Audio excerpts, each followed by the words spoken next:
Radio 2000 98.5 FM Community Program. सामाजिक हिंदी कार्यक्रम दर्पण आकाशवाणी 2098.5 FM।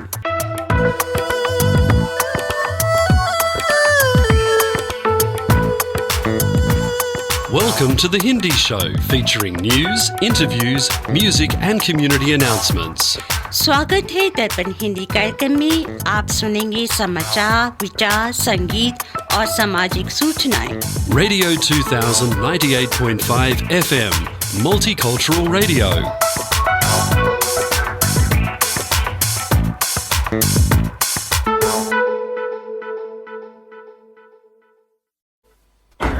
आज रविवार युगाब्द 5126 कलियुग विक्रम संवत 2082 चैत्र महीने के शुक्ल पक्ष की प्रतिपदा 30 मार्च 2025 है। दर्पण के सभी श्रोताओं को प्रदीप कुमार सिन्हा का सप्रेम नमस्कार और आप सभी को हिंदू नववर्ष और ईद की हार्दिक शुभकामनाएं। अब सुनिए सप्ताह के समाचार। मुख्य समाचार इस प्रकार हैं।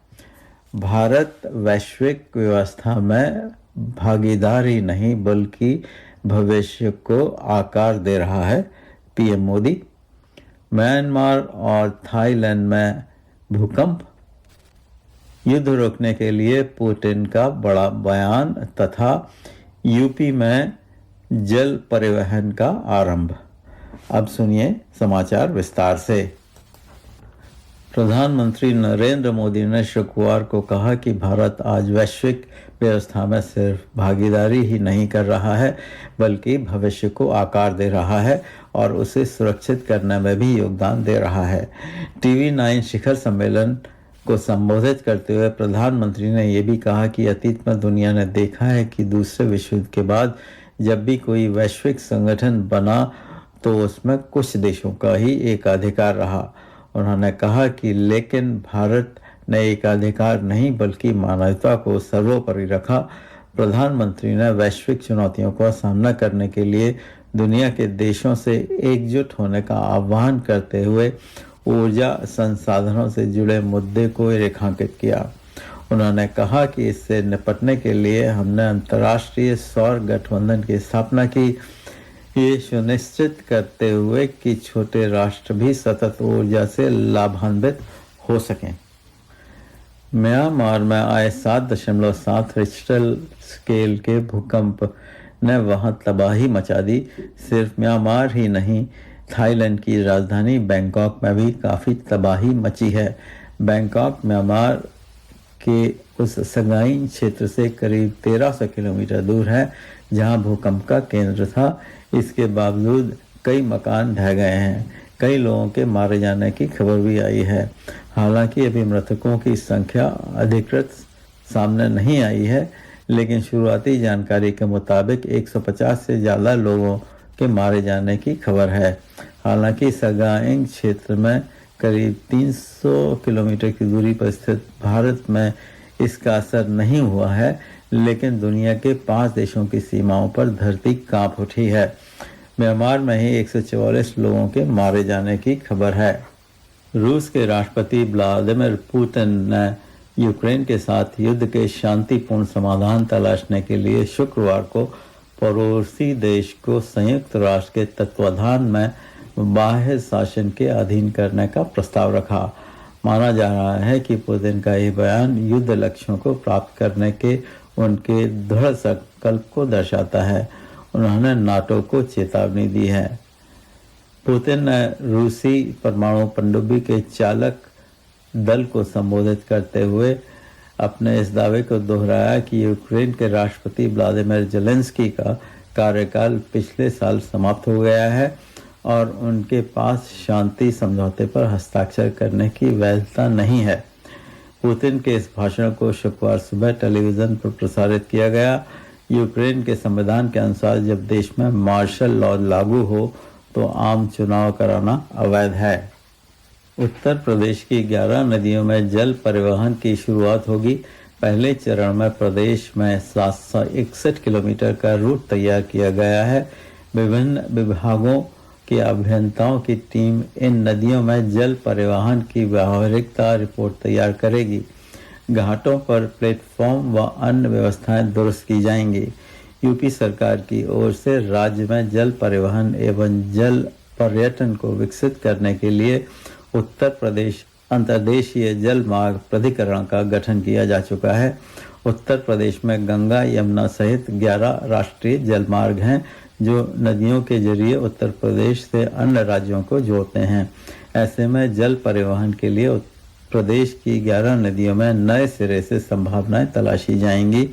इसमें गंगा नदी में प्रयागराज, वाराणसी से गाजीपुर होते हुए हल्दिया तक का रूट तैयार है। अगले चरण में इसे कानपुर के रास्ते फर्रुखाबाद तक बढ़ाने की तैयारी है। अमेरिकी शुल्क को लेकर अनिश्चितताओं के बीच वैश्विक बाजारों में कमजोर रुझानों को दर्शाते हुए घरेलू बाजार में शुक्रवार को शुरुआती कारोबार में गिरावट आई। बीएसई सेंसेक्स शुरुआती कारोबार में 144 अंक की गिरावट के साथ 77,461 अंक पर, जबकि एनएसई निफ्टी 38 अंक फिसलकर 23,553 अंक पर आ गया।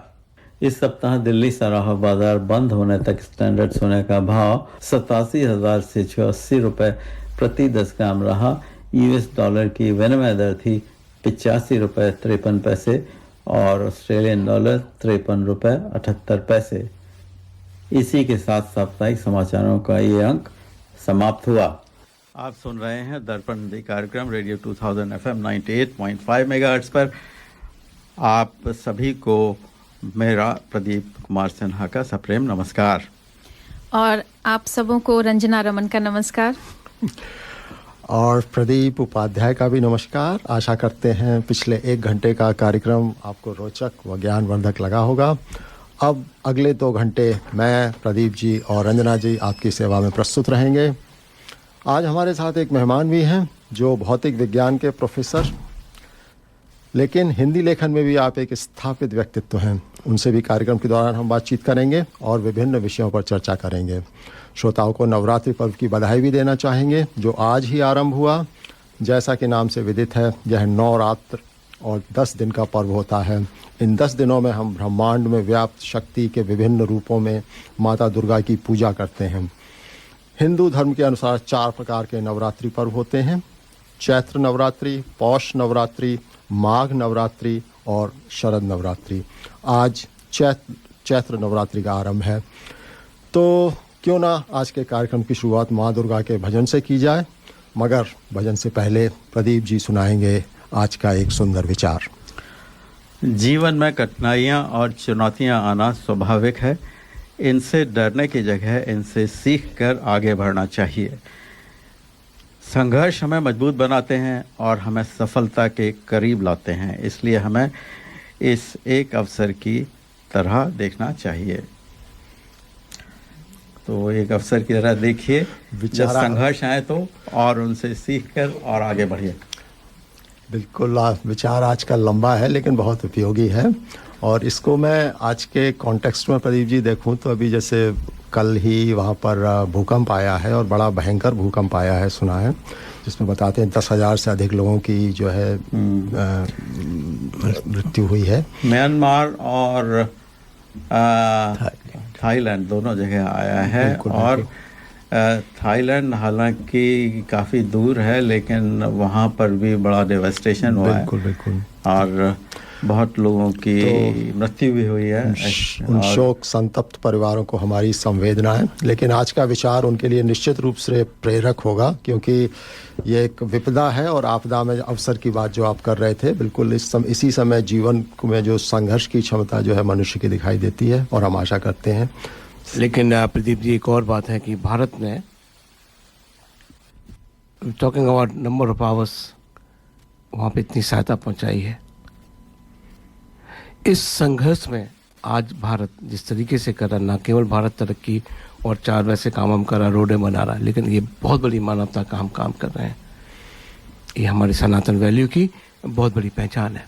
बिल्कुल बिल्कुल बिल्कुल, वो जो वसुधैव कुटुंबकम वाली जो बात कर रहे हैं, बिल्कुल उस पर खरी उतरती है। और याद कीजिए, जब कोविड के दौरान भी भारत ने वैक्सीन बना के ऐसे ऐसे देशों को दी थी जो कि उसको खरीदने के लिए सक्षम नहीं थे, अपने सिटीजन्स का पेट तक नहीं भर पाते, उनको वैक्सीन भारत ने खुद अपने खर्चे पर पहुंचाई थी। यह एक बहुत एक सहायता करने वाली भावना जो है। 150 देश हैं प्रदीप जी, 150 देश जहाँ पे मेडिकल की सुविधाएं,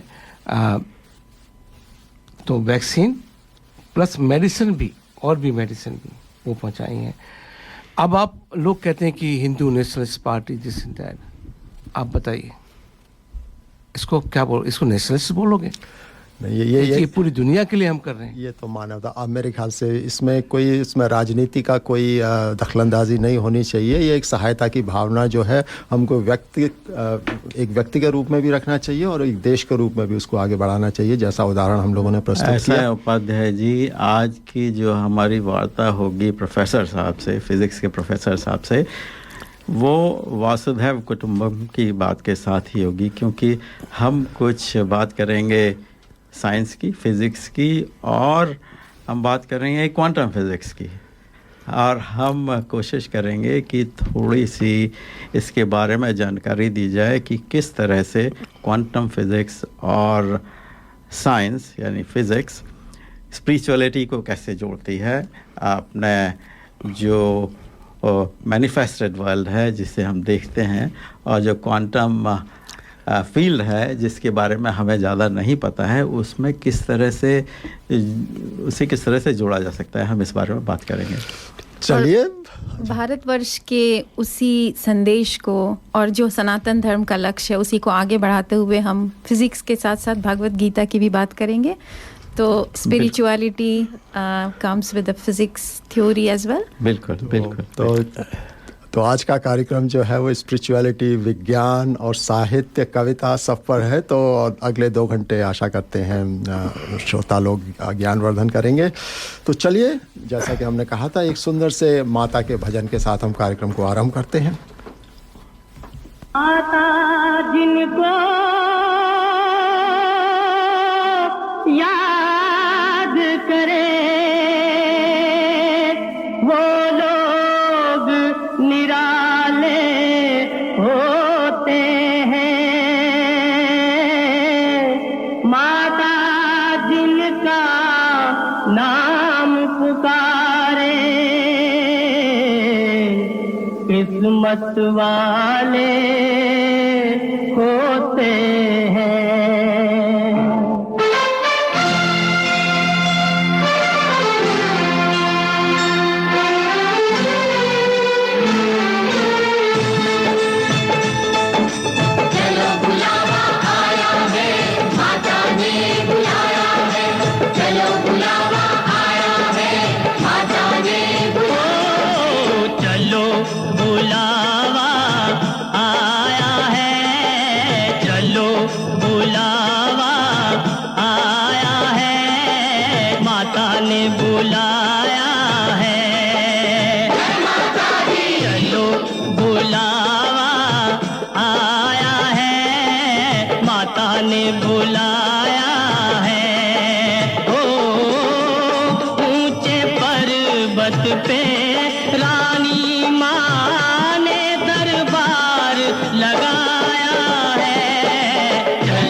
रही है माता अपनी आँख के तारों का।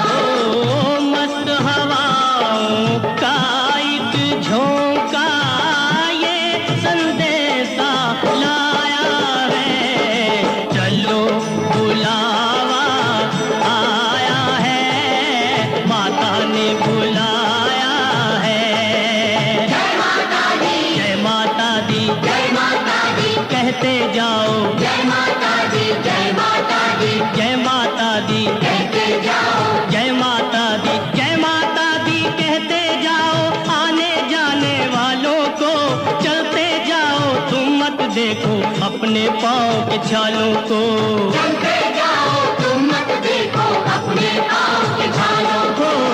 जिसने जितना दर्द सहा है उतना चैन भी पाया है। चलो बुलावा आया है, माता ने बुलाया है।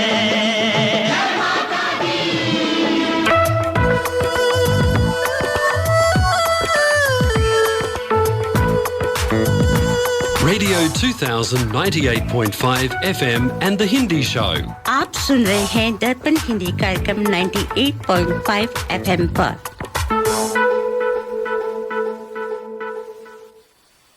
करी मास्टर ने कंप्लीट करी मिक्स बनाया, फिर उसको घर घर में देखो पहुंचाया।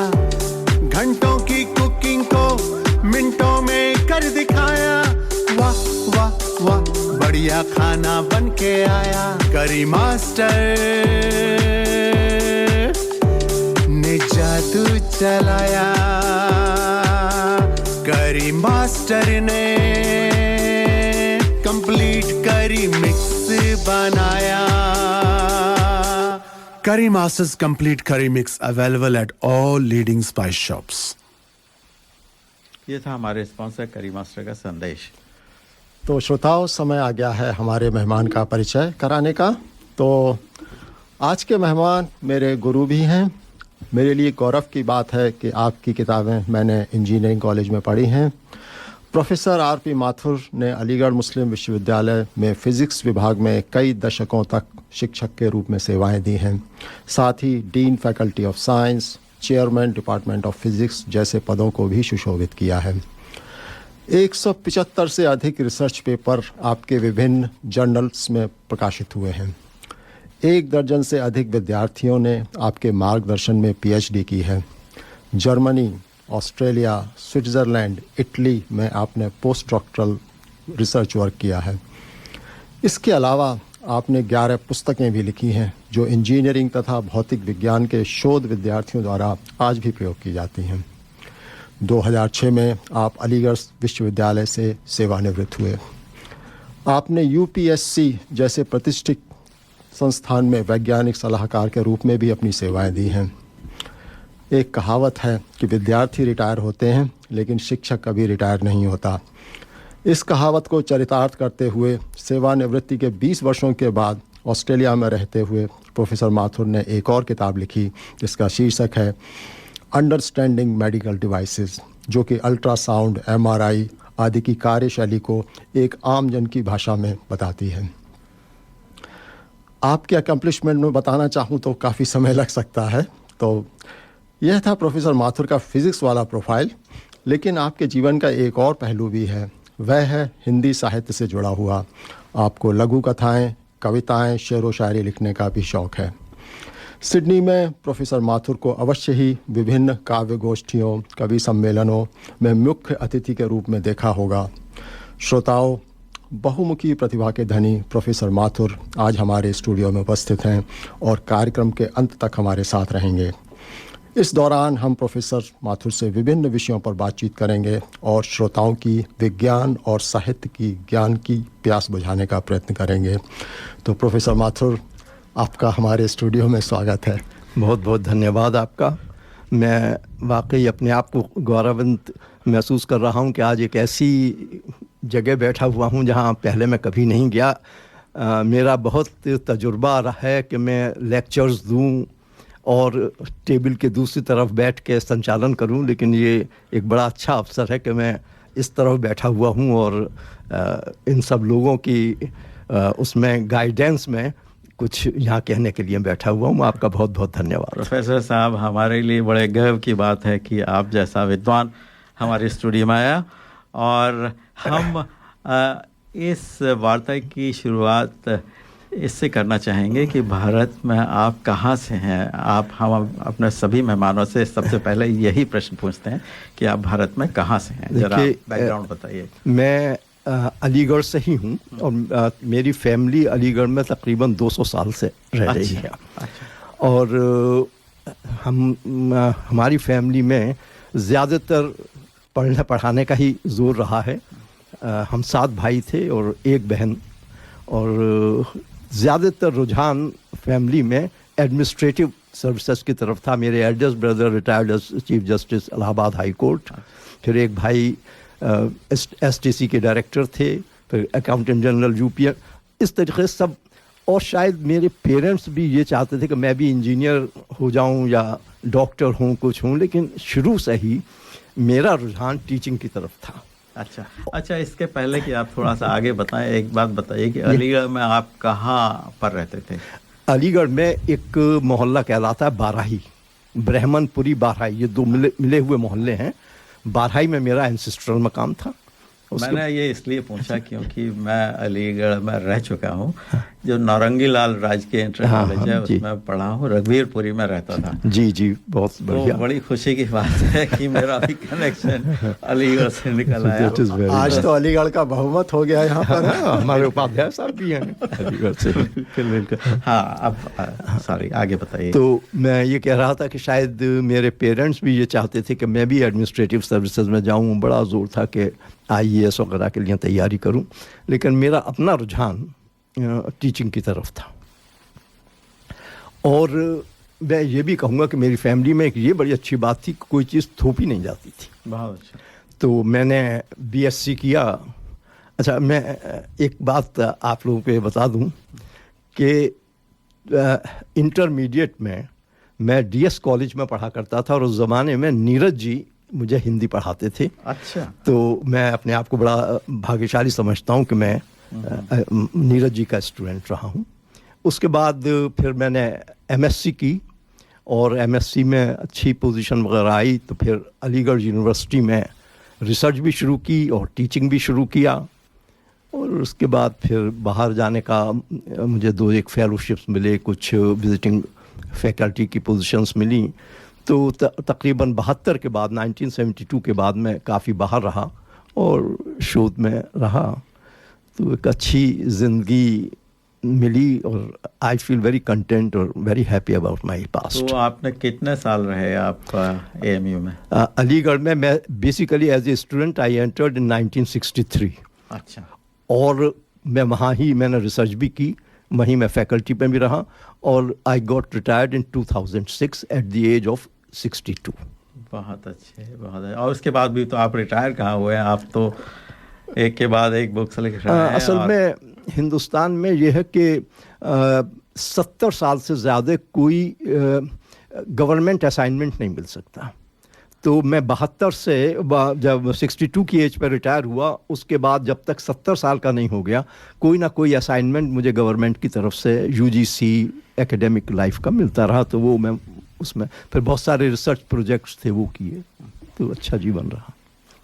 अच्छा, तो मैं एक आपने वार्तालाप को एक खास मोड़ देना चाहता हूँ। इस पर हम आपसे हिंदी के बारे में तो थोड़ा बाद में बात करेंगे। एक इटालियन अमेरिकन साइंटिस्ट हैं जिन्होंने first commercial micro processor Intel 2004 बनाया था जी। उसके बाद उन्होंने और एडवांस्ड माइक्रो प्रोसेसर्स बनाए। वो CEO हैं Zilog Z80 और Z8, उन्होंने प्रोसेसर्स भी बनाए, जिसकी वजह से हमारे कंप्यूटर्स की स्पीड इतनी अच्छी हो गई और इतना कॉम्पैक्ट हो गए। तो इनको कुछ ऐसा था कि अपने काम में बड़े व्यस्त रहते थे, डेवलप करना है। तो जैसे कि आजकल लोग कहते हैं AI के बारे में कि AI करने से ये रोबोट्स वगैरह टेक ओवर कर लेंगे, क्योंकि इनमें धीरे धीरे कॉन्शियसनेस आ जाएगी और ये हम लोगों को हो सकता है कि हम लोगों का विनाश कर दें। तो वो ये सोच रहे थे कि माइक्रो प्रोसेसर में वो कैसे कॉन्शियसनेस को इंक्लूड करें। तो इस बारे में उनकी समझ में ये नहीं आता था कॉन्शियसनेस को कैसे इक्वेशन में डालकर इसे माइक्रो प्रोसेसर में डालें। तो वो ऑब्सेस्ड हो गए इस बात से, वो इसी बारे में सोचते रहते हैं कॉन्शियसनेस क्या है। उसके बाद काफ़ी दिनों सोचने के बाद उन्हें एक एक्सपीरियंस हुआ। मैं तो ये कहूँगा वो स्पिरिचुअल एक्सपीरियंस था। उन्हें ऐसा लगा कि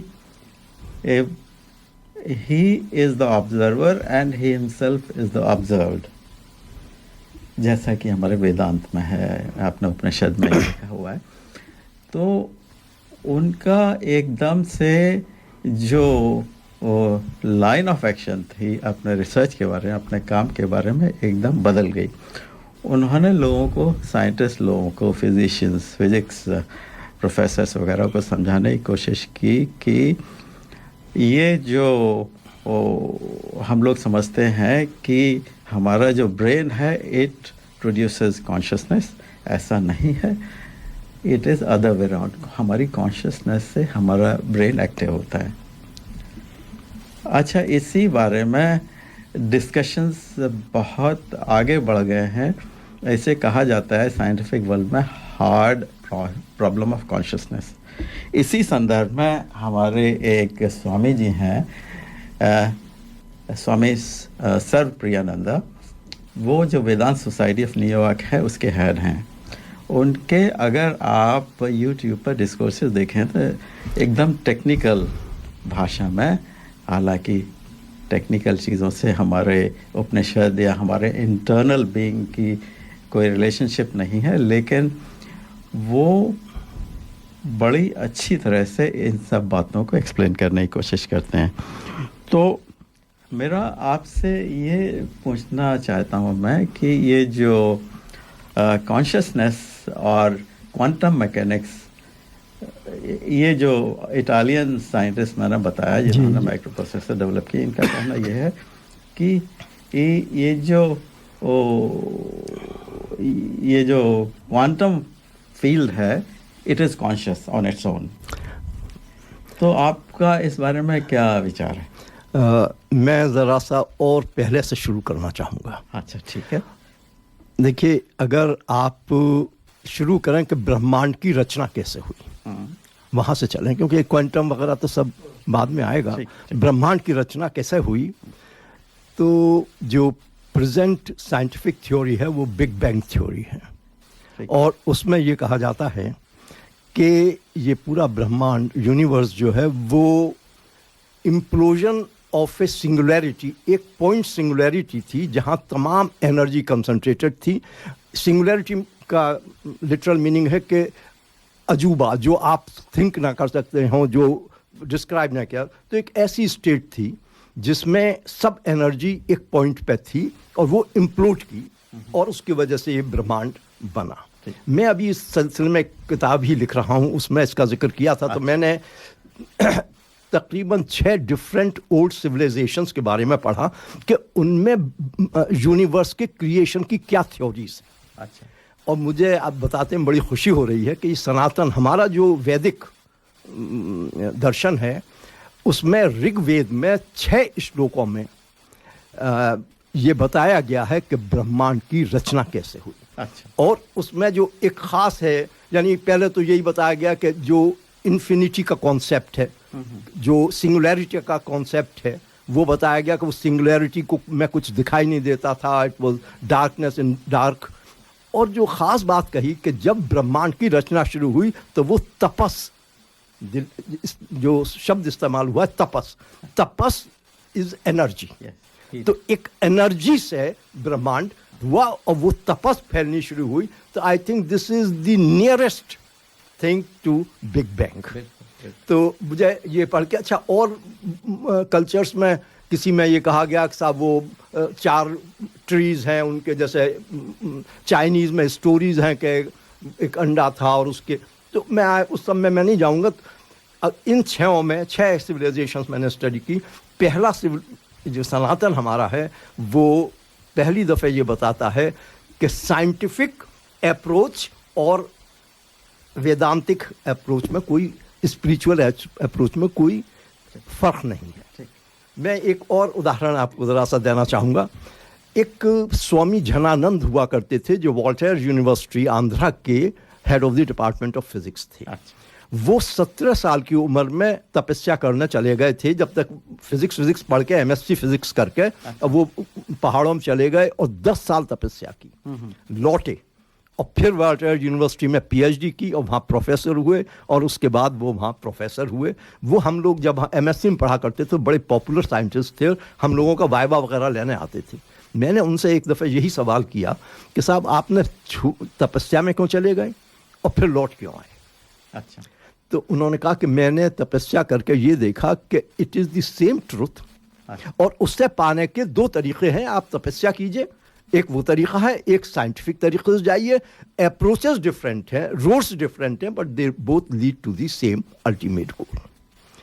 चलिए, तो ये एक बात हुई। फिर मैं एक बात और कहता हूँ, जो आपने कहा कि सोचना और कॉन्शियसनेस, मैं जब रिसर्च शुरू की थी तो मुझे एक्चुअली बहुत कम शॉर्ट लिव्ड एक्टिविटीज़ को स्टडी करना था, जो 1 सेकंड से छोटी एक्टिविटीज़ थी, जो वो रिएक्शन में वो एक्टिविटीज़ बनती थी, उन्हें स्टडी करना था। तो मेरे सामने समस्या ये थी कि इतनी छोटी एक्टिविटीज़ को कैसे स्टडी करें। तो मैं परेशान था। तो मेरे प्रोफेसर थे, प्रोफेसर HS हंस, वो अलीगढ़ में भी हेड रहे, फिर उसके बाद चंडीगढ़ यूनिवर्सिटी, पंजाब यूनिवर्सिटी चंडीगढ़ में है। उन्होंने कहा स्लीप विद द प्रॉब्लम। अच्छा।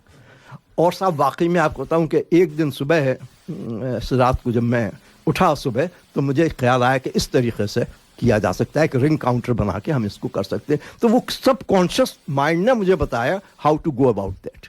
तो ये बहरहाल बेसिकली मामला है एनर्जी का। ये सब जो आत्मा है, परमात्मा है, हमारा शरीर है, ये सब एनर्जी के डिफरेंट मैनिफेस्टेशंस हैं।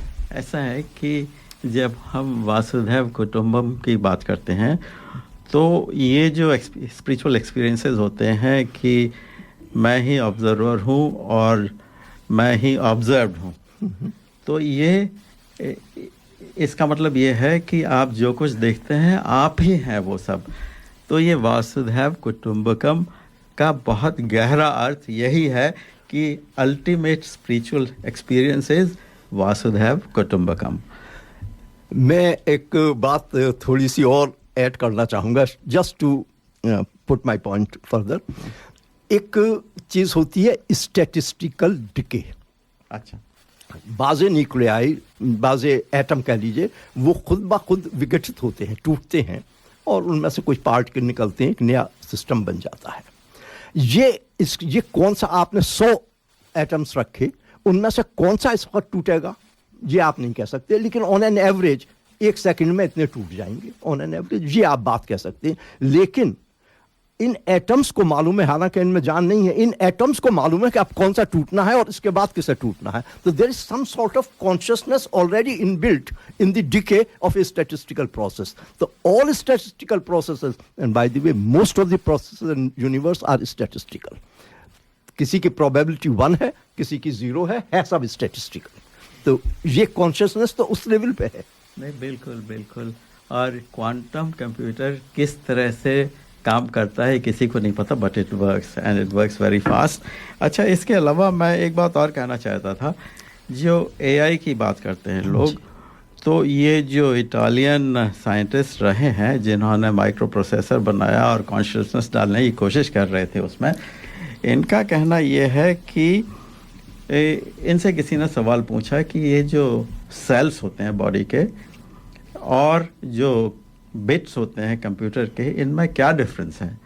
तो उन्होंने कहा जो कंप्यूटर में तो आप जो डालेंगे वही उसमें से निकलेगा, और इसमें सिर्फ लैंग्वेज ये होती है या तो 0 है या 1 है, इधर इट इज़ ऑन और इट इज़ ऑफ।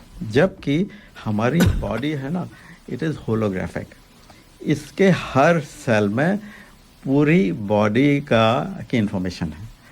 तो ये है, ये डिफरेंस है। तो जो लोग ये कहते हैं कि AI can take over the world, ये एकदम रबिश है, ऐसा नहीं हो सकता। ये बिल्कुल सही आपने बात कही है। बेसिकली मैं एक और बात कहता हूँ, इसमें जोड़ूंगा कि जितनी भी कंप्यूटर आर्टिफिशियल इंटेलिजेंस है, वो कंप्यूटर के एक्सपीरियंस पे बेस्ड है।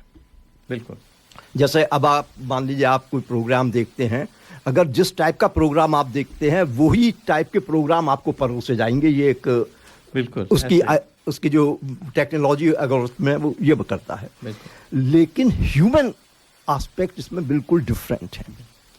तो वो बात जो ह्यूमन बिहेवियर में है वो एग्जैक्टली AI में आप नहीं कर सकते, और ह्यूमन फैक्टर इससे अलग नहीं किया जा सकता। रंजना जी, प्रोफेसर साहब बिल्कुल एक आदर्श विद्यार्थी की तरह नोट्स ले रही हैं, आप बोल रहे हैं।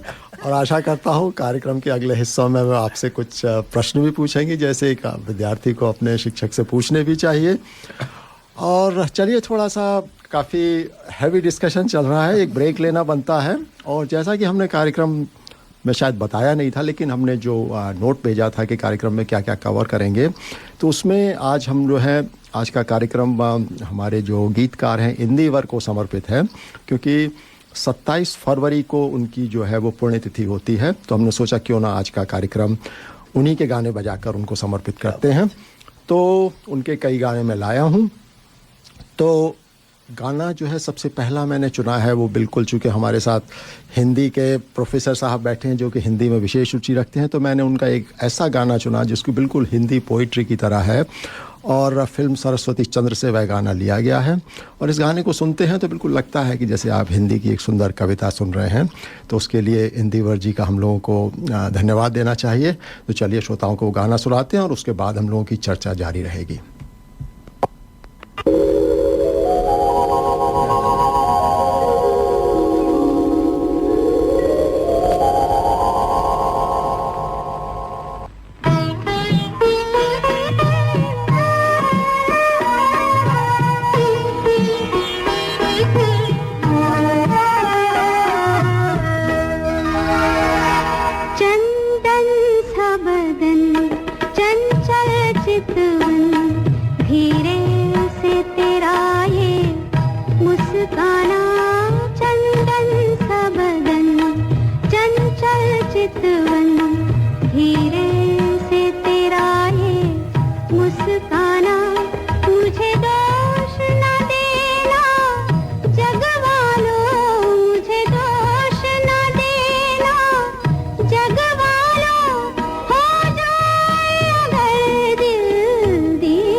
Every Sunday, listen to The Hindi Show, 98.5 FM, Radio 2000.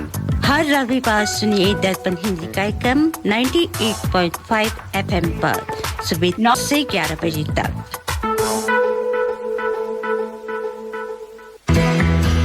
भाई साहब, ये करी मास्टर्स और अन्य मसालों में क्या अंतर है? बहन जी, करी मास्टर्स कंप्लीट करी मिक्स है इसमें अनियन, गार्लिक, जिंजर, टमाटर, नमक, मिर्च, हल्दी, धनिया वे सभी मसाले मिले हुए आते हैं। ये बनाने में बहुत ही आसान और खाने में लाजवाब है। It's so easy. इनकी वेबसाइट का एड्रेस है www.currymasters.com.au। ये था हमारे स्पॉन्सर करी मास्टर का संदेश। तो माथुर सर, हम इतने आज गौरवान्वित महसूस कर रहे हैं। हमने आपको पढ़ा है, आपकी किताबें पढ़ी है और आज आप हमारे साथ स्टूडियो में हैं। तो अभी जब ये चर्चा चल रही थी कि एआई इतना पॉपुलर हो रहा है, हर कोई ये कह रहा है कि या तो आप खुद को अपग्रेड करो या आप एब्सोल्यूट हो जाओगे, आप शायद रिप्लेस हो जाओगे एआई से। तो फिज़िक्स के एक जो क्वांटम थ्योरी है या जो फिज़िक्स का जो एक नज़रिया है, आप एआई और उसका अपग्रेड और हमें कैसे उसके साथ अपग्रेडेड होना चाहिए, उसको किस तरीके से देखते हैं? रंजना जी माइक्रोफोन के पास वॉल्यूम कम आ रहा है।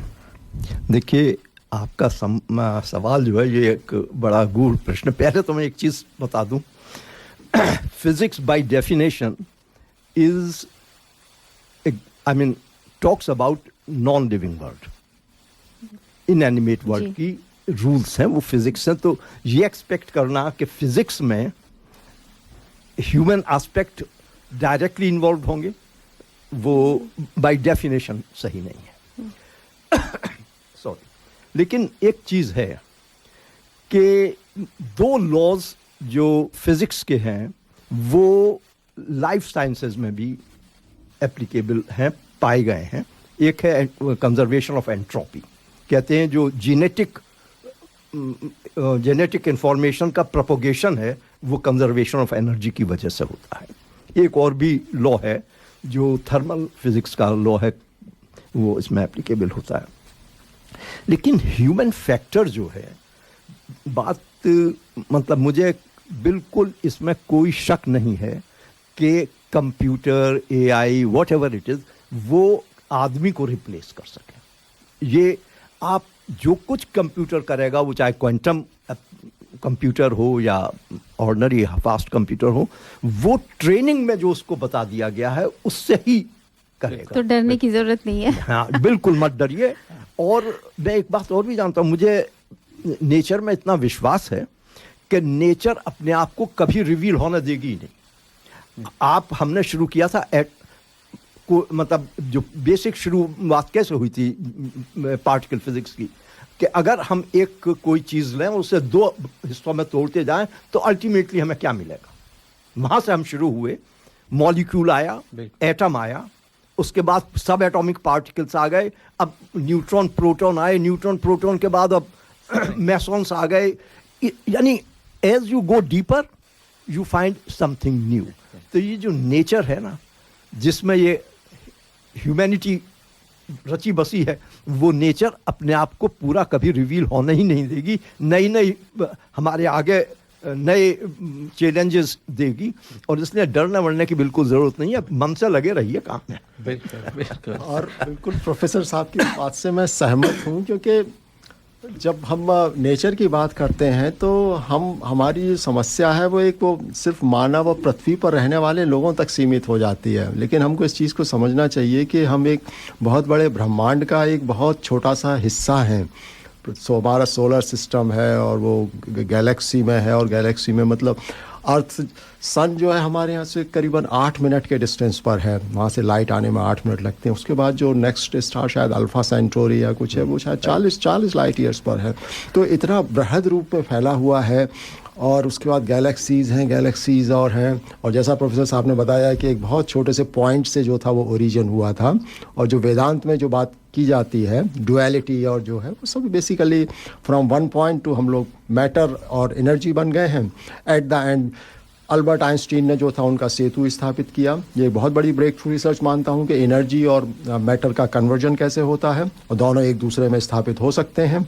और जो कि बिल्कुल आपकी जो सनातन धर्म जिसकी बात कर रहे थे कि सब कुछ एक ऊर्जा है और अंत में सब ऊर्जा में ही परिवर्तित हो जाएगा, तो बिल्कुल उसको चलता है। बिल्कुल ये तो बड़ी मिस्टीरियस बात है। और बात करने के लिए तो बहुत सारी हैं, जैसे कि हमारे ऋषि मुनि सूक्ष्म शरीर में सारा ब्रह्मांड घुमाते थे। और कहाँ पर कौन सा स्टार है, कहाँ पर कौन सा कॉन्स्टलेशन है, उसका क्या असर होता है शरीर पर, ये अलग विज्ञान है। इसके बारे में फिर कभी बात करेंगे। चलिए यतीन जी, हमारे फर्स्ट आवर का जो सेगमेंट होता है उसमें ज्योतिष विज्ञान के बारे में बात करते हैं। और मैं रंजना जी के साथ जब कार में आ रहा था तो हम उस पर थोड़ी सी एक संक्षिप्त चर्चा कर रहे थे कि हमारी जो राशियां हैं जितनी और 27 नक्षत्र हैं उनकी शेप कैसी होती है। वो कितने हज़ारों साल पहले जो हमारे पुराने डॉक्यूमेंट्स हैं उनमें लिखी हुई है, और आज जब वो आप उनको टेलीस्कोप से देखते हैं तो वो जो शेप जो है, जैसे वृश्चिक राशि है तो उसके बिच्छू जैसी शेप होती है, मेष राशि है उसकी मेढ़े जैसी होती है, तो इस तरीके का है और बिल्कुल वैसे ही शेप में है। तो यह निश्चित रूप से एक आश्चर्य करने वाली बात है कि जब ऐसे इंस्ट्रूमेंट पहले नहीं थे तो उस तरीके की चीज़ों को डॉक्यूमेंट कल्पना से तो नहीं किया जा सकता, किसी ने तो देखा होगा।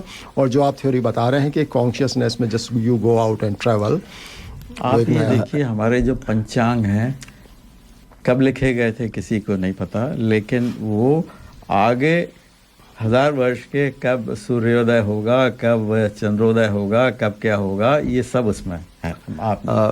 मैं इस सिलसिले में एक बात कहना चाहूँगा कि मुझे खुद बहुत ताज्जुब हुआ ये मालूम हो कि कुछ कहलाते हैं बाइनरी स्टार्स।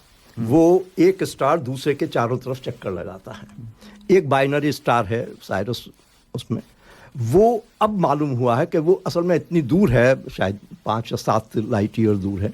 तो अब ये मालूम हुआ है कि वो बाइनरी स्टार है। उस स्टार के बारे में कि वो बाइनरी स्टार है, ऋग्वेद में उसकी व्याख्या है।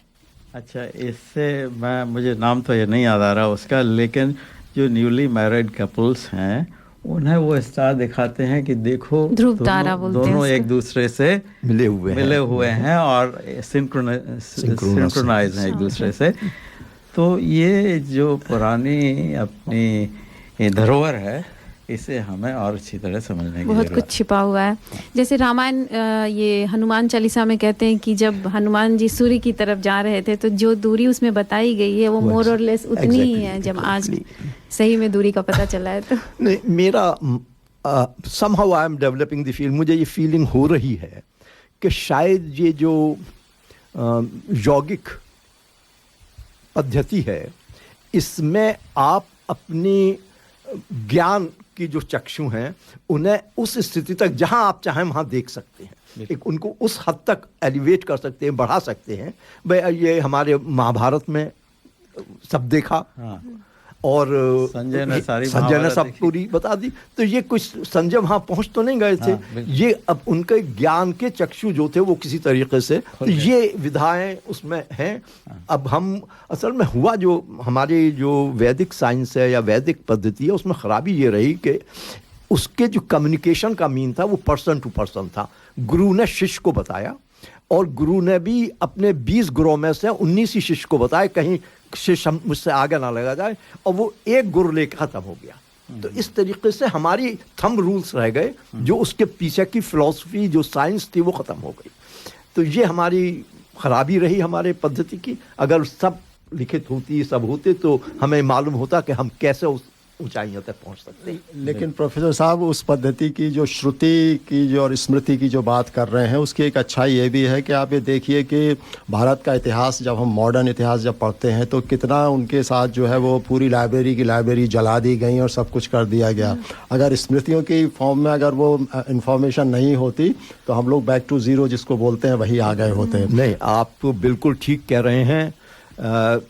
स्वामी भद्राचार्य हैं, आप सबने नाम सुना होगा उनका। वो आंखें उनकी शायद 7 या 8 साल की उम्र से नहीं है। 302 किताबें वो लिख चुके हैं और 2 ग्रंथ लिख रहे हैं। और मुझे याद सब जब वो जो उसका सुप्रीम कोर्ट पर जब केस हो रहा था अयोध्या वाला, तो उनसे एक मुस्लिम जज थे, उन्होंने पूछा कि आप कैसे बता सकते हैं कि राम का जन्म वहीं हुआ था। उन्होंने 7 दृष्टांत दिए वेदों से, और उनसे उन जज साहब ने वो किताबें लाइब्रेरी से मंगा के और देखा, अपने चैम्बर में बुला के उनका धन्यवाद दिया। नहीं, ये तो है, ये सब हमारी खोई हुई विद्याएं हैं जिन्हें फिर से पाने की जरूरत है। चलिए, हमको को करंट अफेयर्स में भी बात करनी है, बट उससे पहले जैसे कि इंदिवर जी पर हम कार्यक्रम अपना कर रहे हैं, तो श्रोताओं को क्यों ना उनके बारे में एक संक्षिप्त जानकारी दी जाए कि उन्होंने अपना बॉलीवुड में कैसे कैरियर शुरू किया था, कौन कौन से गाने लिखे हैं, उनका असली नाम क्या था। साथ ही मैं श्रोताओं से भी आग्रह करूंगा कि आज हमारे साथ इतना ज्ञान का भंडार हमारे स्टूडियो में बैठा हुआ है, तो आप लोग भी अपने प्रश्न हैं, अपनी शंकाएं हैं, जो भी हैं, आप हमारे व्हाट्सएप ग्रुप पर लिखकर पूछ सकते हैं और हम निश्चय ही प्रोफेसर साहब से पूछेंगे और जैसा भी उस बारे में चर्चा होगी की जाएगी। और उसके अलावा यदि आपका कोई विशेष गाना या इंदिवर के बारे में कोई विशेष जानकारी आप देना चाहें या आप हमारे साथ जुड़ना चाहें तो आप हमसे संपर्क स्थापित कर सकते हैं। हमको खुशी होगी ताकि आपकी बात को और हमारे श्रोता लोग भी सुन सकें। तो चलिए इंदिवर के बारे में जानकारी हम श्रोताओं के सामने प्रस्तुत करते हैं। ये दास्तां है श्यामालाल बाबू राय की, जिन्हें दुनिया ने आजाद के नाम से भी पहचाना और बाद में ये इंदिवर नाम से मशहूर हुए बतौर बेहतरीन गीतकार। जी हाँ, हम बात कर रहे हैं मशहूर मारूफ गीतकार इंदिवर साहब की। ऐसा बताया जाता है कि इनका जन्म 1 जनवरी सन 1924 में हुआ। कुछ लोगों का यह भी मानना रहा कि इनका जन्म दरअसल 15 अगस्त सन 1924 में हुआ था। जगह रही झांसी। झांसी में बरुआ सागर नाम का एक कस्बा था जहाँ पर ये पैदा हुए थे। इंदिवर साहब जब बहुत छोटे ही थे तब इनके माता पिता का निधन हो गया था। इनकी बड़ी बहन इनको अपने साथ अपने ससुराल ले गईं। वहां पर इंदिवर साहब ने कुछ वक्त बिताया, लेकिन उसके बाद ये वापस बरुआ सागर लौट आए। ये बात भी बड़ी मशहूर रही कि उन दिनों बरुआ सागर कस्बे में एक फक्कड़ बाबा हुआ करते थे जो एक पेड़ के नीचे बैठकर भिक्षा मांगा करते थे। वो बहुत अच्छा गाते भी थे और उनकी संगति में इंदिवर साहब को संगीत का ज्ञान मिलने लगा। फक्कड़ बाबा भी कविताएं लिखा करते थे और उनसे मुतासिर होकर कविताओं के प्रति इंदिवर साहब की रुचि भी बढ़ी। ये वो दौर भी रहा जब इंदिवर साहब का परिचय हुआ राम सेवक रिछारिया से। वो अक्सर इनकी लिखी हुई कविताएं संपादित करते। धीरे धीरे इंदिवर साहब की मकबूलियत बढ़ी और आसपास के जिलों में जाकर ये कवि सम्मेलनों में भाग लेने लगे। इनकी कविताएं भी खूब पसंद की जाने लगी और कुछ पैसे भी इनकी जेब में आने लगे। ये बात भी कम लोग जानते हैं कि इंदिवर साहब को बांसुरी बजाने का भी शौक था, लेकिन अभी भी ये अंदाजा कोई नहीं लगा सकता था कि इंदिवर साहब आगे जाकर फिल्म इंडस्ट्री के सबसे मशहूर गीतकारों में से एक बन जाएंगे। एक वक्त ऐसा भी था जब इंदिवर साहब आजाद नाम से कविताएं लिखा करते थे। वो अंग्रेजों का जमाना था और अंग्रेजी शासन की कुरीतियों के खिलाफ ये अक्सर कविताएं लिखते। एक बार तो इन्हें जेल भी भेज दिया गया था। ये बात भी कई लोगों ने बताई कि इनकी बिना मर्जी शादी कराई गई थी और उस शादी से रूठकर ये मुंबई भाग आए। ये तकरीबन 20 बरस के रहे होंगे।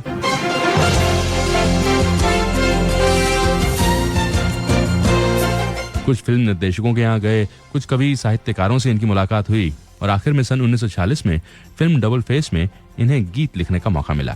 अभी भी इनका नाम इंदिवर नहीं हुआ था, अभी भी ये आजाद नाम से ही लिखते थे। धीरे धीरे इनके दोस्तों ने सुझाया कि अपना नाम बदल लो, तब इन्होंने अपना नाम इंदिवर रख लिया। ये कभी बरुआ सागर लौट जाते, फिर मुंबई आते, किसी तरह से संघर्ष करते रहे।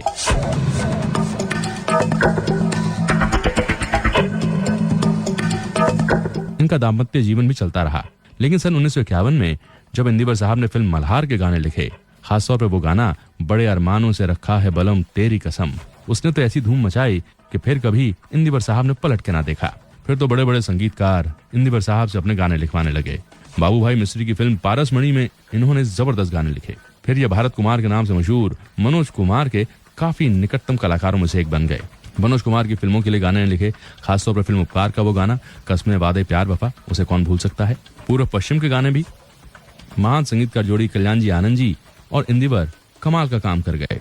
चंदन सा बदन या फिर मैं तो भूल चली बाबुल का देश आज भी लोगों की जुबान पर है। और एक और बड़ा निराला गाना है जो कोई भूल ही नहीं सकता, वो है होठों से छू लो तुम मेरा गीत अमर कर दो। मनमोहन देसाई साहब की फिल्म सच्चा झूठा के गाने भी बड़े हिट हुए। गुजरे वक्त के फिल्मकार रहे या फिर बदलते दौर के फिल्मकार जैसे कि राकेश रोशन, उनकी फिल्मों के लिए भी इंदिवर साहब ने सदाबहार गाने लिख डाले। हालांकि बप्पी लाहिरी साहब और लक्ष्मीकांत प्यारेलाल जी के लिए भी इन्होंने कई गीत लिखे, पर सबसे बड़ा योगदान कल्याण जी आनंद जी की ही संगीत में इनका रहा।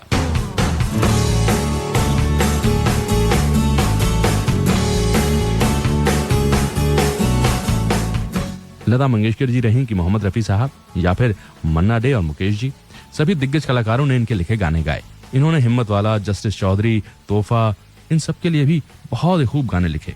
वो गाने कई बार रीमिक्स भी किए जाते हैं।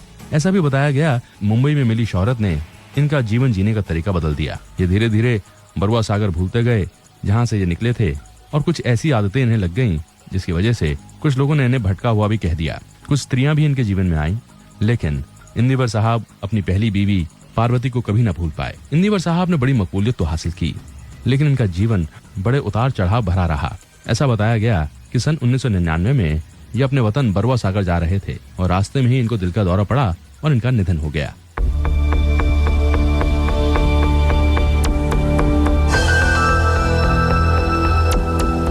झांसी इलाके में इनके नाम से एक मोहल्ला भी रखा गया जिसे इंदिवर मोहल्ला कहा जाता है। मुफलिसी का दौर देखा, स्वतंत्रता सेनानी बनके आजाद नाम से इन्होंने कविताएं लिखी और बाद में सबसे मशहूर गीतकारों में से एक ये बने। यकीनन इन्होंने एक लंबा जीवन देखा और इनकी फिल्म यात्रा बहुत ही लंबी रही। भारतीय सिनेमा के इतिहास में इंदिवर साहब का नाम सदैव गर्व से लिया जाएगा। Are you looking for personal or business tax or self-managed super fund account and audit, formation of association, company or trust, cloud accounting with payroll solution with fixed prices? Mention Darpan Radio and get your first visit without any charge. Please contact Forbes Accounting on 8095-9405, that's 8095-9405, or visit our website www.fabc.com.au. Our address is Suite 1, 168 Burwood Road, Burwood. Forbes Accounting and Business Consultants are proud sponsors of Darpan Radio. तो आशा करते हैं श्रोताओं को ये संक्षिप्त जानकारी हमारे गीतकार इंदिवर के बारे में पसंद आई होगी, और जैसा कि उसमें बताया था कि उनका जीवन काफ़ी उतार चढ़ावों से रहा, और ऐसा अक्सर सिनेमा बॉलीवुड इंडस्ट्री में होता है। आप आते हैं, संगति, फिर कुसंगति, फिर उतार आता है, फिर चढ़ाव आता है। तो उनका जीवन भी कुछ अपवाद नहीं रहा, और जैसा कि हमने बताया था कि हम उनकी पुण्यतिथि मना रहे हैं। आपका वॉल्यूम काफ़ी चेंज हो रहा है। 27 फरवरी 1997 में आपका निधन हुआ था। तो चलिए, अगर हम बॉलीवुड में हैं, बॉलीवुड में ही रहते हैं, और रंजना जी से बात करते हैं। आप छावा पिक्चर देखकर आए हैं, सुना है, और ऑस्ट्रेलिया में भी काफ़ी सफल रही। भारत में तो उसने शायद 500 करोड़ से अधिक का बिजनेस कर लिया है, और यहाँ पर भी काफ़ी सिनेमा हॉल में काफ़ी उसकी जो है वो लोकप्रिय है, काफ़ी लोगों ने देखी है। तो जी उपाध्याय जी, तो छावा फिल्म की अगर हम बात करें तो एक लार्जर देन लाइफ बनाने की कोशिश की गई, और काफ़ी जो कला का जो एक प्रभाव होता है समाज पर, वो हम कहते हैं कि एक्टिंग ऐसी करो कि लोग आपको सच में रियल पर्सन समझने लग गए। और वैसा ही एक इसमें हुआ कि विकी कौशल ने जो संभाजी महाराज का जो अभिनय किया, जो शिवाजी महाराज के बेटे हैं, और उनके बारे में ये कहा जा रहा है कि उन्होंने ऐसी एक्टिंग की कि now national award deserves him, not he deserves the national award. तो ये एक बहुत बड़ा कॉम्प्लीमेंट है। और विकी कौशल ने पहले भी बहुत सारे अच्छे अभिनय किए हैं, लेकिन छावा फिल्म उभर कर सामने आई है और इसका एक अलग प्रभाव पड़ा है, इतना अधिक कि उसकी वजह से लोग अब औरंगजेब से नफ़रत करने लगे हैं। जो औरंगजेब का कैरेक्टर है वो अक्षय खन्ना ने निभाया है, और इसके जो कुछ डायलॉग्स हैं जो कि गूज बम्प देने वाले हैं। तो अक्षय खन्ना जो कि औरंगजेब हैं, वो उसको जब शिवाजी महाराज की मृत्यु होती है तो वो कहते हैं कि ऊपर वाले जन्नत का दरवाज़ा खुला रखना, शेर आ रहा है। मतलब आप सोचिए कि मुगलों पर भी मराठा साम्राज्य का, और ऐसा कहते हैं कि अंग्रेज जो औरंगजेब जो थे 26 साल अपने जीवन का वो मराठाओं के साथ लड़ने में उसने बिताए, और वो इतना अधिक प्रभावित थे कि अगर ऐसा कोई हमारे साथ होता संभाजी महाराज की तरह, तो हिंदुस्तान क्या हम पूरी दुनिया जीत लेते। और उसी का एक और डायलॉग है जब औरंगजेब कहते हैं कि संभाजी महाराज को कहते हैं कि आपको बस धर्म बदलना पड़ेगा, हमारे साथ आ जाओ, तुम्हारी ज़िंदगी बदल जाएगी। और उस पर संभाजी महाराज कहते हैं कि तुम हमारे साथ आ जाओ, तुम्हारी ज़िंदगी बदल जाएगी और तुमको धर्म भी नहीं बदलना पड़ेगा। तो ऐसे कुछ बहुत अच्छे डायलॉग्स इसमें डाले गए हैं। हालांकि जो अभिनेत्री हैं रश्मिका मंदाना, उनके बारे में ये कहा जा रहा है कि वो थोड़ा हिंदी बोलने में संघर्ष कर रही हैं। वो साउथ की अभिनेत्री हैं, शायद किसी हिंदी भाषी अभिनेत्री को लेते तो अधिक अच्छा रहता। बट मिला जुला कर ये फिल्म बड़े थिएटर में देखने वाली है। आप इसको 11 अप्रैल को, हालांकि ये OTT पर आ रही है, लेकिन मैं फिर भी बोलूँगी कि आप बड़े पर्दे पर जाकर इस सिनेमा को देखें। और ये एक सिर्फ सिनेमा नहीं है, एक इतिहास है, ऐसा मानकर जाएं, क्योंकि अगर आपको पर्दे पर देखकर वो जो उन्होंने क्रूरता दिखाई है मराठाओं के प्रति, संभाजी महाराज की उंगलियां काट दी गई, उनकी आंखें निकाल ली गई और उनके घावों पर नमक डाल दिया गया, और ये सब इसलिए हुआ कि उनके जो राज्य में जो कुछ लोग थे वो उनके खिलाफ हो गए, मुगलों से मिल गए, जैसा कि होता रहा है। हमारी एकता हमेशा से एक प्रश्न रही है और उसकी वजह से कई बार पराजय का मुंह देखना पड़ गया है। तो वो सब भी काफ़ी सारे ऐसे मुद्दे हैं जो इसमें दिखाया गया है। और आप ये सोचिए कि जब पर्दे पर देखकर आपको इतना गुस्सा आता है, तो जब वो सच में हुआ होगा तब वो कैसा रहा होगा। इस संदर्भ में मैं दो चीज़ें जोड़ना चाहूँगा कि पहली चीज़ तो यह है कि मूवी के शुरू में ही जो डिस्क्लेमर उन्होंने दिया था, और सामान्यतः जो निर्माता होते हैं विवादों से बचने के लिए ऐसा करते हैं कि यह फिल्म जो है वो नाटकीय रूपांतरण है, इसका लेना देना नहीं है, ताकि बाद में उनको लॉ सूट्स का सामना न करना पड़े। लेकिन जैसा रंजना जी ने बताया कि वो इसका प्रस्तुतिकरण इतना प्रभावी है कि वो देख के वो लगता है कि मतलब जो क्रूरता है और उसकी सीमाएं जो दिखाई जाती हैं, और शायद उसी का प्रभाव हुआ कि वहाँ पे चूँकि औरंगज़ेब जैसा बताया कि वो 26 साल जो था वो दक्कन बोलते थे उस ज़माने में, कि दक्कन आ गए थे, और उसके बाद अपना वहीं पे औरंगज़ेब की डेथ भी हो गई थी और वहीं पे उनकी कब्र है। और लोग जो है वो इतने वो हो गए थे कि भाई इनकी कब्र जो है यहाँ पर नहीं होनी चाहिए। हालांकि मैं इस बात से सहमत नहीं हूँ कि वो एक आर्काइव की चीज़ है। औरंगज़ेब कैसे शासक थे, उन्होंने किसके लिए अच्छा किया, किसके लिए बुरा किया, इसका आकलन इतिहास स्वयं करेगा। लेकिन किसी की जो है वो कब्र है उसको मतलब उसको हटा देना है, वह जो है वो मेरे ख्याल से अच्छी बात नहीं है। वो तो ठीक है, इतिहास ने तो आकलन कर दिया है कि वो एक आक्रांता थे जो हमारे देश में आकर उन्होंने जो उत्पात किया था। लेकिन अब ये है कि उनकी कब्र है तो उसे छोड़ दिया जाए, उसमें भी कोई हर्जा नहीं है। लेकिन आक्रांता तो वो थे, और उनका पूजन या इस तरह से अगर कोई करता है वो तो बुरी बात है ही। मेरा विचार थोड़ा सा अलग है इस पर, क्योंकि मुझे ये शिकायत हमेशा रही है कि शिवाजी महाराज हो या संभाजी महाराज हो, हमें उनके बारे में पढ़ाया नहीं गया कभी। और ये एक भौतिक आक्रमण है, हमारे बौद्धिक आक्रमण किया गया है। हमें बाबर से लेके औरंगजेब, उनके बेटों, सबके बारे में पता है, लेकिन संभाजी महाराज के बारे में मैंने आज तक नहीं पढ़ा। ये हमारे इतिहास से बहुत बड़ी ज्यादती की गई है। हमें एक तरफा इतिहास पढ़ाया गया, और अब थोड़ा सा उसमें चेंजेस हो रहे हैं, लेकिन धीरे धीरे हो रहे हैं। तो क्यों ना ये बदलाव भी उसी का एक हिस्सा माना जाए, क्योंकि आप ये देखिए कि कई जहाँ पर उन्होंने इतनी क्रूरता दिखाई, उस शहर का नाम औरंगजेब के नाम पे औरंगाबाद रखा गया है। कई ऐसे गलियों के नाम, सड़कों के नाम आज भी, अलाउद्दीन खिलजी आप लीजिए, बख्तियार खिलजी, जिसने इतना आक्रमण किया, इतने ज़्यादा जातियाँ की उन्होंने, फिर भी वो सब है। तो जब तक वो महिमा मंडन ख़त्म नहीं होगा, वो उसी का एक हिस्सा मुझे लगता है कि वो क्यों है वहाँ पर।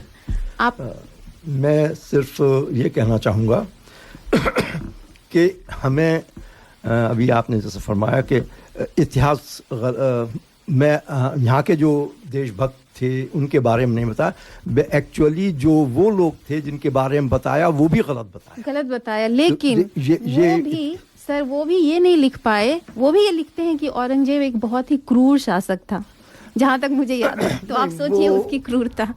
वो एक्चुअली उसमें बड़ा अभिमान फील करते हैं कि औरंगजेब बड़ा क्रूर शासक था क्योंकि उसने इस्लाम फैलाया।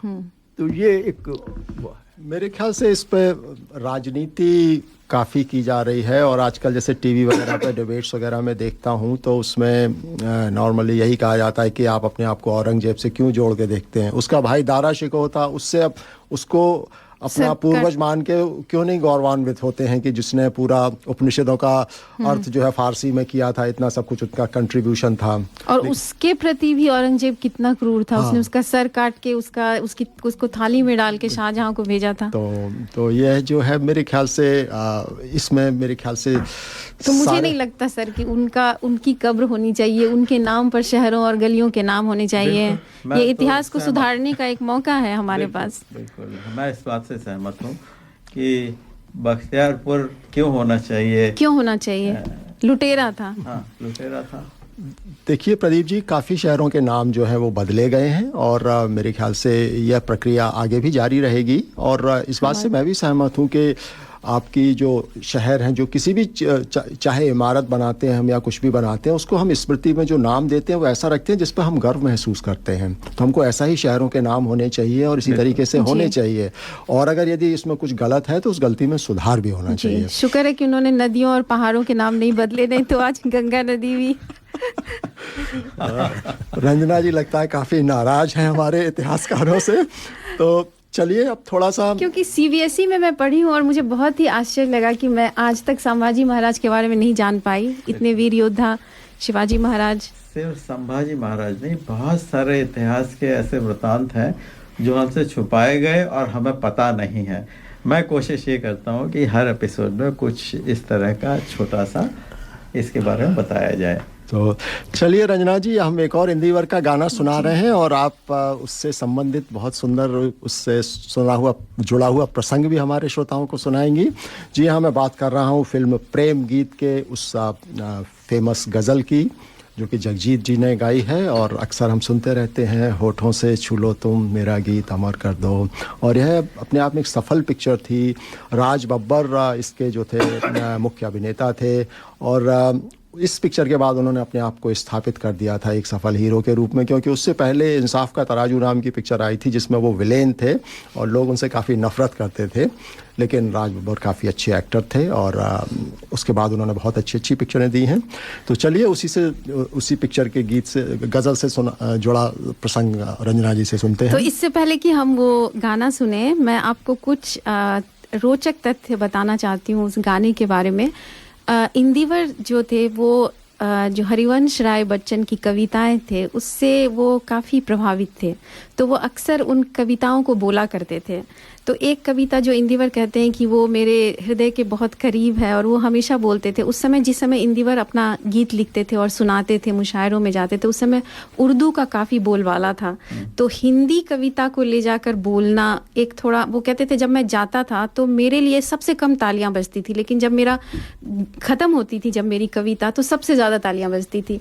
तो एक तरीके से एक स्वीकार्यता मिली हिंदी को उस तरह के मंच पर। तो एक कविता है हरिवंश राय बच्चन की जो इंदिवर के बहुत करीब थी और वो हमेशा कहते हैं कि मैं ये बोलता रहता हूँ, ये गाता रहता हूँ, सब जीवन मेरा बीत गया एक जीने की तैयारी में, थे बैठे भगवान हृदय में, मुझको देर हुई निर्णय में। तो ये कविता वो कहते हैं कि वो मेरे दिल के बहुत करीब है और मैं हमेशा इसको बोलता रहता हूँ। तो हरिवंश राय बच्चन से प्रभावित होकर एक कविता और आई जिसको उन्होंने कल्याण जी आनंद जी को सुनाया और वो कविता थी, तुम गा दो मेरा गान अमर हो जाए, तुम छू लो मेरा प्राण अमर हो जाए। अब समस्या ये थी कि हरिवंश राय बच्चन फिल्मों में अपने जो उनकी कविताएं थी उसका कॉपीराइट्स नहीं देते थे, वो परमिशन नहीं देते थे। जयदेव ने इसी तरह की एक कोशिश की थी, उन्होंने कंपाइल किया था हरिवंश राय बच्चन की कविताओं को और उसको काफ़ी अच्छे धुन में उन्होंने तैयार किया था, लेकिन उनको ये परमिशन नहीं मिल पाई तो वो नहीं आ पाया, हमारे बॉलीवुड उससे वंचित रह गया। तो अब कल्याण जी आनंद जी ने कहा कि ये गाना बहुत अच्छा है, तुम इसकी धुन बनाओ लेकिन कुछ करो, क्योंकि मुझे ये चाहिए सरस्वती चंद जो प्रेम गीत मूवी में मुझे ये गाना चाहिए। तो उन्होंने कहा कि मैं ऐसे कैसे डायरेक्ट तो मैं ले नहीं सकता हूँ क्योंकि उसकी परमिशन नहीं है, तो भी नहीं, तुम कवि हो, तुम्हें कुछ तो करना पड़ेगा। तो तब उससे मिलती जुलती उन्होंने ये एक गीत बनाई जो है होठों से छू लो तुम मेरा गीत अमर कर दो। तो और तब आज हम उस गाने को सुन पाए जो एक प्रेरणा ली गई है हरिवंश राय बच्चन के कविता से, बट ये एक अलग गाना है। बहुत सुंदर जानकारी रंजना जी, आपके शोध को नमन। और इतनी, क्योंकि हरिवंश राय के गीत से संबंधित है और उसके गीतों में मतलब शब्दों में हेरफेर करके सुंदर धुन पर इतना गज़ल की रचना की गई है। तो चलिए श्रोताओं को वही गीत सुनाते हैं ताकि आप जो है हरिवंश राय बच्चन और इंदिवर जी के जुड़ाव को महसूस कर सकें।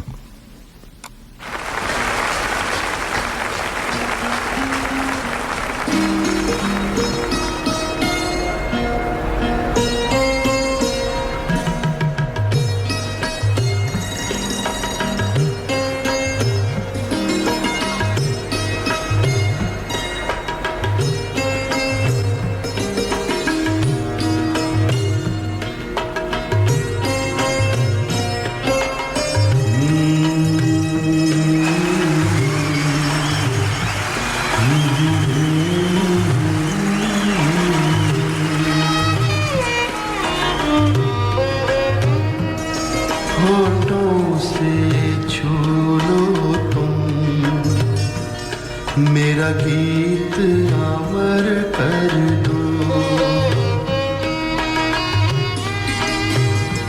होठों से छू लो तुम,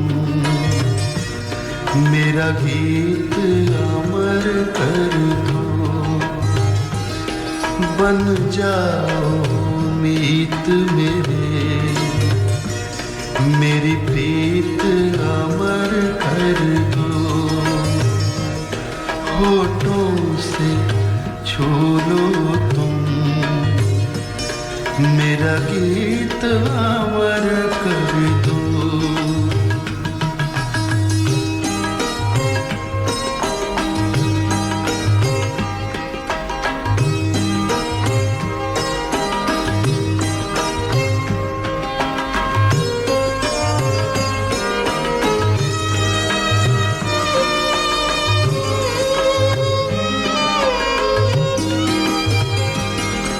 ना उम्र की सीमा हो,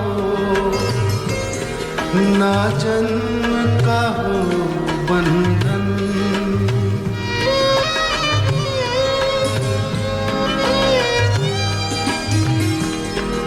ना उम्र की सीमा हो, ना जन्म का हो बंधन। जब प्यार करे कोई तो देखे केवल मन। नई रीत चला कर तुम, ये रीत अमर कर दो। नई रीत चला कर तुम, ये रीत अमर कर दो।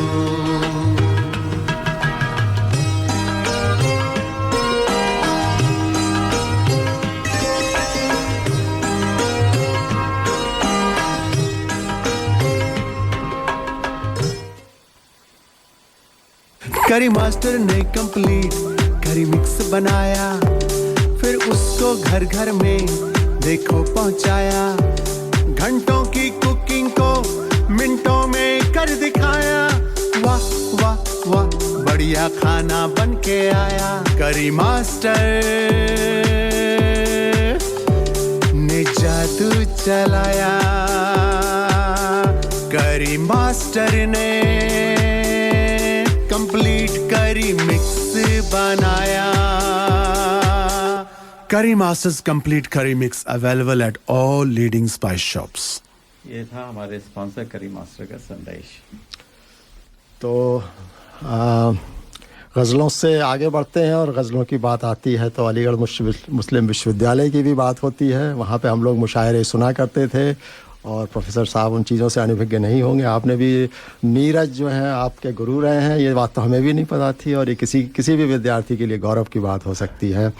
और जब अलीगढ़ की ही बात है तो मैं बताना चाहूँगा कि प्रदीप जी, मुझको अभी पिछले वर्ष में जो था 40 साल हम लोगों के ग्रेजुएशन के हो गए इंजीनियरिंग के, तो हम लोगों का एक रीयूनियन हुआ था, तो उसमें मैं गया था और बहुत लंबे समय के बाद मेरा अलीगढ़ विश्वविद्यालय जाना हुआ और वहाँ पे हमने अपने डिपार्टमेंट की विज़िट की और जहाँ पे हम लोग क्लासरूम थे, लैब्स थी हमारी, वो सारे स्थानों को हमने देखा और पुरानी स्मृतियाँ हम लोगों ने फिर से ताज़ा की। और मुझे बड़ी खुशी की बात ये कहने में है कि बहुत ही अच्छा मतलब विश्वविद्यालय साफ़ सुथरा, मतलब हाँ मुझे कोई कमी नज़र नहीं आई। इतना बढ़िया अच्छे से मेंटेन किया गया है, सड़कें वगैरह कहीं कचरा वगैरह कहीं कुछ नहीं। क्योंकि होता क्या है कि जब हमको विदेश में रहने की आदत हो जाती है तो भारत की गलियां जो कि हमेशा से वैसी ही थी लेकिन हमको कुछ ज़्यादा गंदी दिखने लगती हैं क्योंकि हमारा नज़रिया बदल जाता है। लेकिन मुझे यह कहने में कोई बल्कि प्रसन्नता है कि मैं गया विश्वविद्यालय में तो मुझे बहुत ही अच्छा अनुभव हुआ और कुल मिला के मेरे वो 2 दिन का प्रवास बहुत ही अच्छा रहा। और प्रोफेसर साहब आप बताइए, आपका अलीगढ़ विश्वविद्यालय कब जाना होता है? मैं वैसे तकरीबन हर साल, मेरा रिसर्च ग्रुप अब भी वहाँ एक्टिव है और 3-4 स्टूडेंट्स हैं मेरे, जो अब मेरे स्टूडेंट्स के स्टूडेंट्स हैं जो वहाँ स्टाफ पे हैं, और मेरे एक स्टूडेंट अभी चेयरमैन थे, अब मतलब 3 साल का होता है टेन्योर, वो अब चेयरमैन नहीं है लेकिन सीनियर प्रोफेसर हैं।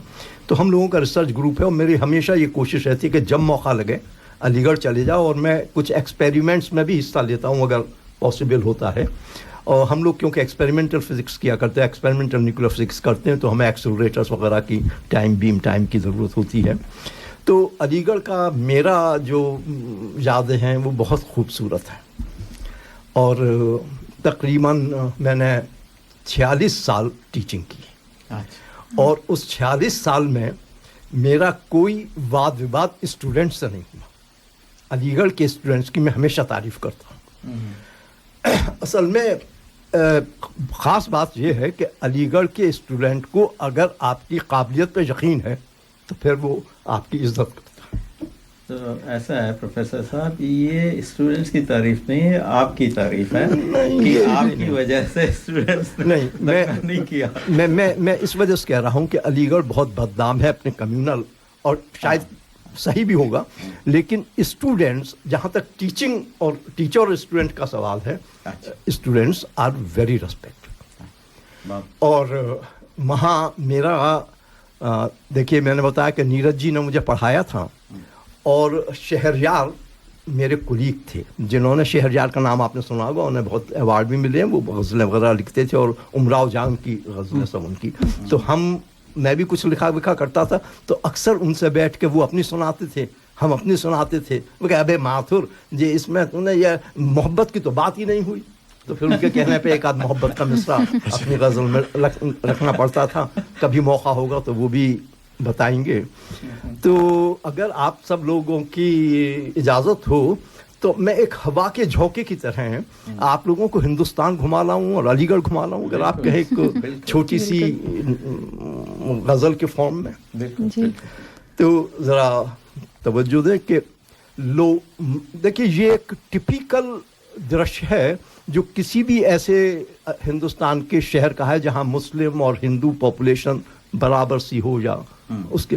तो आप जब सुबह उठेंगे तो क्या मंजर होगा कि लो मस्जिद से आज़ान उठी, कुछ मंदिर के घंटे बोले, फिर सूरज झांका पूरब में और चिड़ियों ने भी पर तोले, फिर सुबह हुई जीवन जागा, फिर फूल खिले, लहराई हवा गंगा जमुना के संगम से बहकर आई इस ओर हवा, इसमें दुआब की खुशबू है, इसमें दुआब की खुशबू है, इसमें मिठास सेवइयों की, इसमें सौंधापन हलवे का, इसमें कुछ महक है सरसों की, इस हवा में है आवाज़ बसी गालिब के उम्दा शेरों की, गीता कुरान गुरबाणी की, नीरज के सुंदर गीतों की।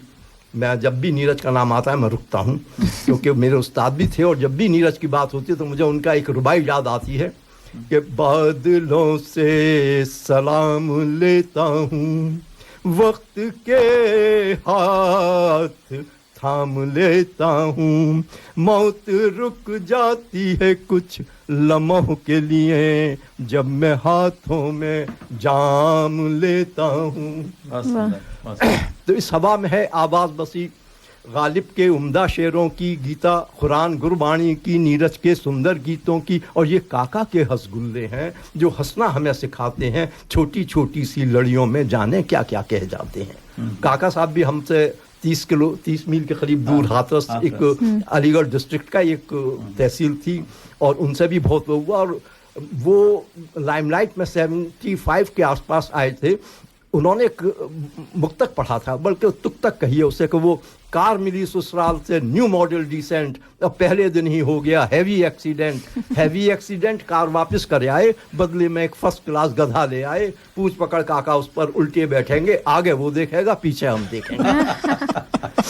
तो काका जी का ये था। तो इस हवा में है आवाज़ बसी गालिब के उम्दा शेरों की, गीता कुरान गुरबाणी की, नीरज के सुंदर गीतों की, ये काका के हंसगुल्ले हैं जो हंसना हमें सिखाते हैं, छोटी छोटी सी लड़ियों में जाने क्या क्या कह जाते हैं। इस हवा में लाखों रंग घुले, ये केसरिया कश्मीरी है, ये हरा रंग अजमेरी है, ये पीला टेसू फूलों का, ये धानी रेशम झूलों का, ये लाल रंग अग्नि का है, मर्यादा याद दिलाता है, जिसने भी पार करी रेखा रावण उसको ले जाता है। इसमें ताऊ का गुस्सा है, इसमें अम्मा की झिड़की है, जो अनजानी गुस्ताखी पर ना जाने किस पर भड़की है। इसमें बहना का प्यार बसा जो फिर याद दिलाता है, आते आते वर्षा रुत के रक्षाबंधन आ जाता है, फिर ईद दिवाली मनती है, घर खुशियों से भर जाता है, फुलझड़ी पटाखे चलते हैं, कनफोड़ आवाज़ों से जिनके सारा आलम थर्राता है। मैं सिडनी के एक कोने में खिड़की से बाहर देख रहा, ना जाने कब मेरी आंख लगी और हवा का झोंका गुजर गया, फिर याद वतन की तरह गया। अरे वाह, बहुत सुंदर। श्रोताओं की जानकारी के लिए दो चीज़ें मैं यहाँ बताना चाहूँगा। पहली बात ये कि प्रोफेसर साहब जो हैं वो कितने वरिष्ठ हैं, हम सब लोग अंदाज़ा लगा सकते हैं कि उनके विद्यार्थी जो है रिटायर हो चुके हैं, और जैसा इन्होंने बताया कि विद्यार्थियों के विद्यार्थी जो है वहाँ विभाग में कार्य कर रहे हैं। लेकिन इतनी लंबी कविता इन्होंने, इनके हाथ में कोई पर्चा नहीं था, अपने बिल्कुल पढ़ा। और मैंने माथुर साहब को पहले भी सुना है, सारी अपनी रचनाएँ इनको बिल्कुल कंठस्थ हैं और ऐसे ही सुनाते हैं। तो ये वाकई में हर एक हम जैसे लोगों के लिए तो प्रेरणा की ही बात है, क्योंकि हम लोग तो एक पैराग्राफ से ज़्यादा शायद याद नहीं रख पाते, हमको कागज़ की ज़रूरत पड़ जाती है। और दूसरा, आपने हाथरस का जो जिक्र किया, तो काका हाथरसी के जो दामाद जी हैं अशोक चक्रधर जी, हम लोगों का सौभाग्य है कि वो भी हमारे स्टूडियो में आए हैं, और मेरे लिए गौरव की बात है कि मैंने उनको भी यहाँ पे इंटरव्यू किया है, और शायद आने वाले समय में हम उनका कार्यक्रम करने वाले हैं, उस पर हम लोगों की चर्चा चल रही है। जैसे जैसे इन्फॉर्मेशन उपलब्ध होगी हम श्रोताओं को बताएंगे। तो आने वाले समय में आपको अशोक चक्रधर को सुनने को मिल सकता है सिडनी में, और सूचना के लिए आप लोग तैयार रहिए। हमारी कोशिश ये रहेगी कि जो 12-13 अप्रैल का वीकेंड है उन दिनों, अच्छा, बहुत दूर नहीं है, 2 ही हफ्ते की बात है। हमारी कोशिश हो रही है, आपको सूचना दी जाएगी इसके बारे में। तो चलिए, आपने अलीगढ़ की इतनी सुंदर जानकारी दी, और अलीगढ़ पिछले दिनों थोड़ा शायद समाचारों में भी था कि अलीगढ़ में शायद होली के लिए इस बार जो था वो कुछ समाचारों में मैंने पढ़ा था, उनकी गहराई में तो मैंने अधिक नहीं देखा। लेकिन मैं अपना व्यक्तिगत अनुभव तो यही बता सकता हूँ कि मैं वहाँ 5 साल जब इंजीनियरिंग का विद्यार्थी था, तो कभी भी मेरा होली के दौरान वहाँ रुकना नहीं हुआ, क्योंकि मेरा शहर भी वहाँ से बहुत अधिक दूर नहीं था, तो जब भी छुट्टी होती थी तो घर चले जाते थे।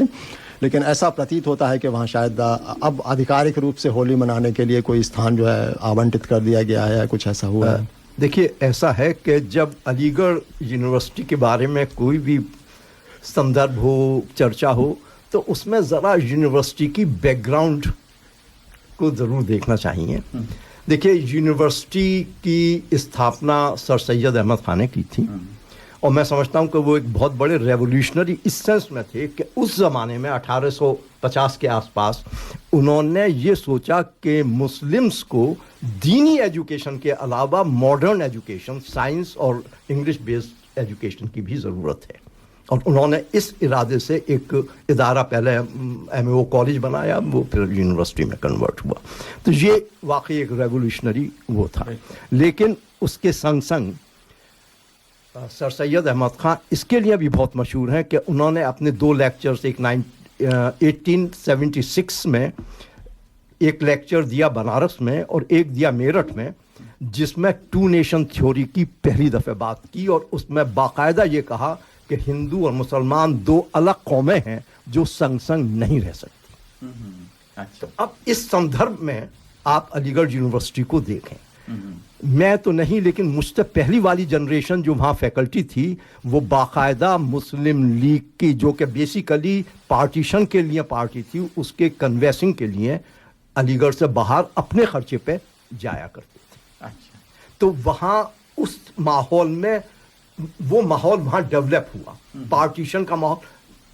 मैं ये भी कहना चाहूँगा कि शायद इनिशियली पार्टीशन का मतलब ये नहीं था जो अब है, जो हुआ जिस तरीके से हुआ। मैंने एक बहुत पुराना नक्शा वहाँ देखा था, जिसमें जो सिटीज़ या एरियाज मुस्लिम डोमिनेटेड थे, वहाँ रूल बाय मुस्लिम्स का तस्वुर था, ख्याल था, और जो हिंदू डोमिनेटेड थे, not a partition physical like that, लेकिन गवर्नेंस के हिसाब से कुछ था। लेकिन अल्टीमेटली जो हुआ, तो इस संदर्भ में अगर आप देखें तो ये कोई बहुत अजीब नहीं लगता कि वहाँ जो, और फिर एक जो मुस्लिम कौम के संग, जिसे आप कहते हैं राइट ऑफ एंटाइटलमेंट, मुस्लिम्स शायद ये सोचते थे कि जब अंग्रेज चले जाएंगे तो हमें वो सब जगह, क्योंकि हम रूलर थे, मुस्लिम्स ने अपने आप को हमेशा आइडेंटिफाई किया रूलिंग क्लास से, तो फिर ये रूल हमें मिल जाएगा।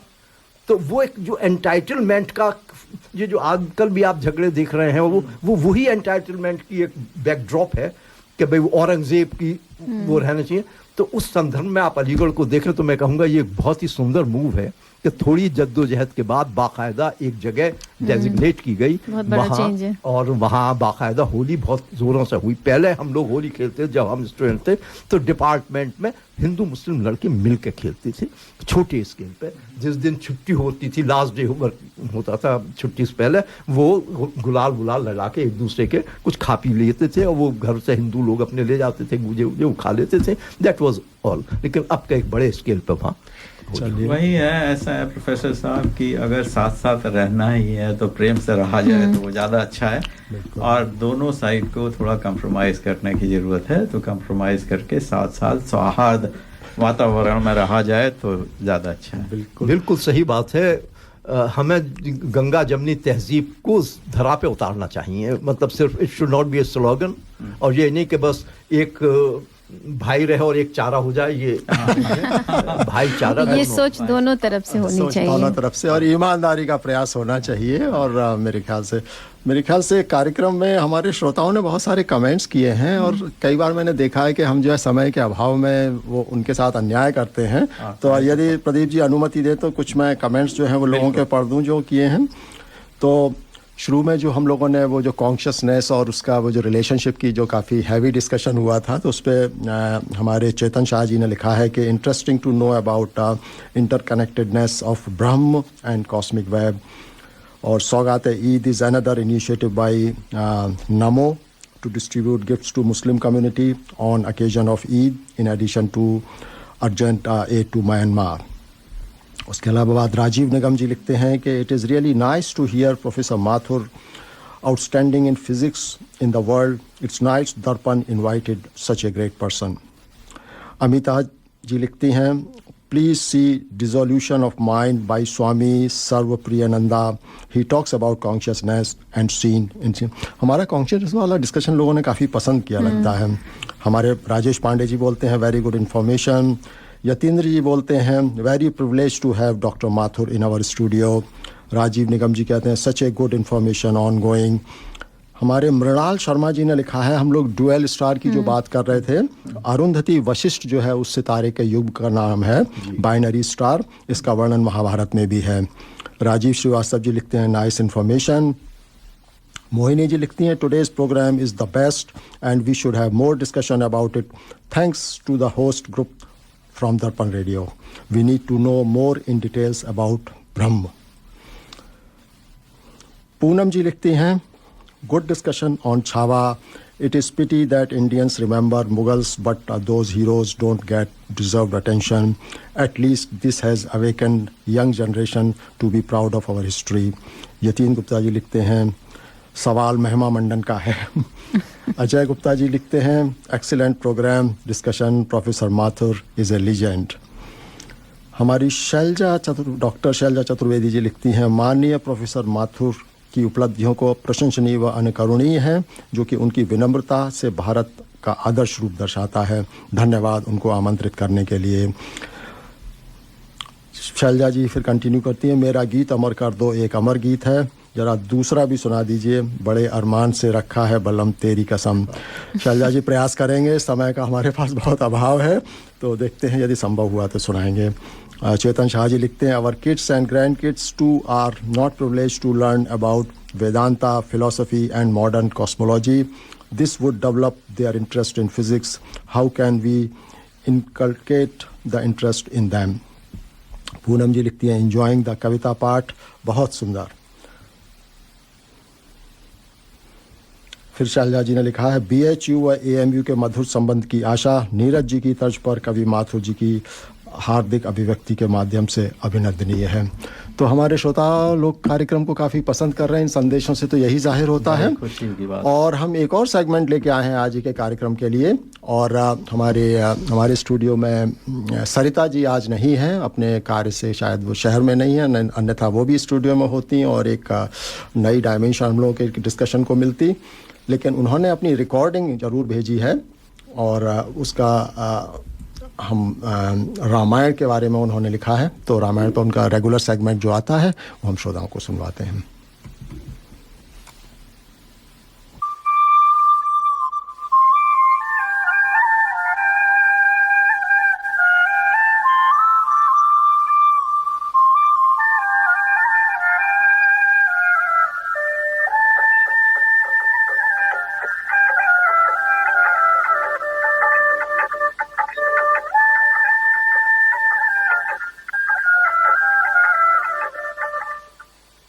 आप सभी का रामायण श्रृंखला में स्वागत। पिछले 2 वार्ताओं में हमने समझा रामायण कितनी भाषाओं में है, किसने लिखी है और इस ग्रंथ में प्रमुख पात्र कौन कौन से हैं। इसी क्रम में आज हम बात करेंगे रामचरितमानस के श्री राम की। क्यों राम आज भी प्रासंगिक हैं और उपयोगी हैं। श्रोताओं, रामचरितमानस की सर्वप्रथम रचना के विषय में गोस्वामी जी कहते हैं, रची महेश निज मानस राखा, पाई सुसमय सिवा सन भाखा। मतलब महादेव ने इसको रचकर अपने मन में रखा और सुअवसर पाकर पार्वती जी से कहा। राम जी का चरित्र ऐसा है जिससे शिव जी भी मोहित हुए। हमने पहले भी जाना कि गोस्वामी तुलसीदास द्वारा रचित रामचरितमानस में भगवान श्री राम को मर्यादा पुरुषोत्तम के रूप में प्रस्तुत किया गया है। वह केवल ऐतिहासिक या धार्मिक चरित्र नहीं है, बल्कि वह भारतीय संस्कृति, मूल्यों और नैतिकता के प्रतीक हैं। उनका जीवन आदर्श राजा, पुत्र, भाई, पति और मित्र के रूप में हमें सही मार्ग पर चलने की प्रेरणा देता है।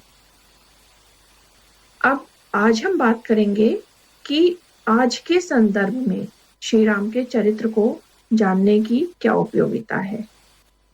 इसमें सबसे पहले आता है नैतिकता और चरित्र निर्माण। राम के जीवन से हमें सत्य, धर्म और कर्तव्य पालन का महत्व समझ में आता है। आज के समय में जब नैतिक मूल्यों में गिरावट देखी जा रही है, राम के चरित्र से प्रेरणा लेना अत्यंत आवश्यक है। फिर है आदर्श नेतृत्व। राम ने राजा होने के बावजूद प्रजा को सर्वोपरि माना और उनका राजधर्म सभी के लिए अनुकरणीय है। आज के नेताओं को उनसे सीखना चाहिए, उनके समान निस्वार्थ सेवा और जनता की भलाई के लिए कार्य करना चाहिए। फिर आता है पारिवारिक और सामाजिक संतुलन। राम अपने माता पिता की आज्ञा का पालन करते हैं, भाई लक्ष्मण के प्रति स्नेह रखते हैं और पत्नी सीता के प्रति अटूट प्रेम व सम्मान रखते हैं। आज की पीढ़ी को उनसे पारिवारिक मूल्यों का महत्व सीखना चाहिए, साथ ही धैर्य और सहनशीलता। वनवास के दौरान रावण से युद्ध में उन्होंने हर संकट का धैर्यपूर्वक सामना किया। आज के जीवन में भी चुनौतियों से घबराने की बजाय समाधान निकालने की प्रेरणा हमें राम से मिलती है। श्रोताओं, राम को समझने से हमें लाभ क्या होगा? उसका उत्तर है राम जी का आत्म संयम और अनुशासन अनुकरणीय है। राम का जीवन त्याग और अनुशासन का उदाहरण है, जिससे हम अपने व्यक्तिगत और व्यवसायिक जीवन को सुधार सकते हैं। संघर्ष से घबराने की बजाय दृढ़ता से सामना करें। जीवन में कठिनाइयां आती हैं, लेकिन राम हमें सिखाते हैं कि धर्म के पथ पर चलते हुए कैसे उसका समाधान किया जाए। सच्चाई और न्याय का पालन। राम का चरित्र हमें ईमानदारी और न्याय के महत्व को सिखाता है, जो व्यक्तिगत और सामाजिक जीवन में सफलता के लिए आवश्यक है। राम संपूर्ण समाज के लिए प्रेरणा है, चाहे वह शिक्षा हो, राजनीति हो या पारिवारिक जीवन। राम के आदर्श सभी के लिए उपयोगी हैं और हमें एक बेहतर समाज बनाने में मदद कर सकते हैं। श्रोताओं, भगवान राम केवल धार्मिक आस्था का विषय नहीं है, बल्कि वह एक जीवन दर्शन है। रामचरितमानस से उनका चरित्र जिस प्रकार उकेरा गया, वह हर युग में प्रासंगिक रहेगा। आज के समय में जब समाज अनेक चुनौतियों से जूझ रहा है, राम के आदर्शों को अपनाकर हम अपने जीवन और समाज को सशक्त बना सकते हैं। और अंत में राम कथा के 23 अधिकारी, जिनके सत संगति अति प्यारी। मतलब श्री राम जी की कथा के अधिकारी वे ही लोग हैं जिनको सत्संगति अत्यंत प्रिय है। जय सिया राम।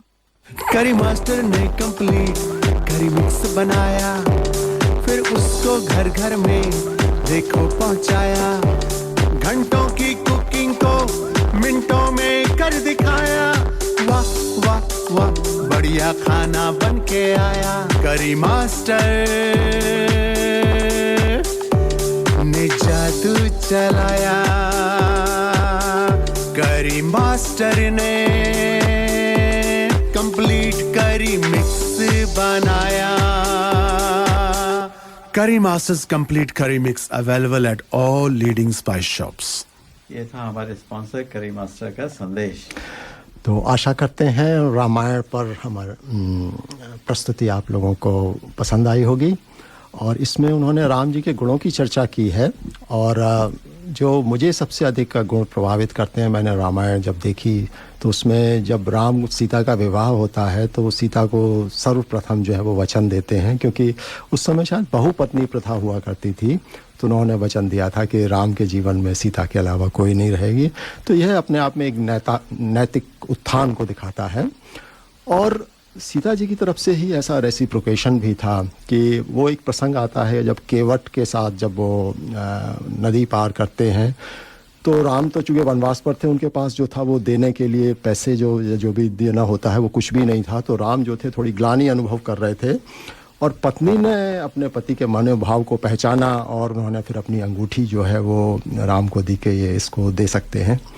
और केवट भी खैर वो पहुंचे हुए थे, उन्होंने उसको लेने से मना कर दिया। सबसे बड़ा नेगोशिएशन कि हम लोग एक ही प्रोफेशन के हैं, जैसे नाई के बाल काटता है तो पैसे नहीं लेता, तो वैसे ही मैंने आपको नदी पार कराई है, वैसे मेरा जब टर्न आए तो आप मुझे भवसागर पार कराइएगा। तो बहुत ही सुंदर प्रेरक कथा है, जिसमें जो कि मेरा सुनाने का आशय ये था कि ये पति पत्नी के परस्पर एक दूसरे को समझना और एक दूसरे के प्रेम को दिखाता है। तो ये तो त्रेता युग की बात थी।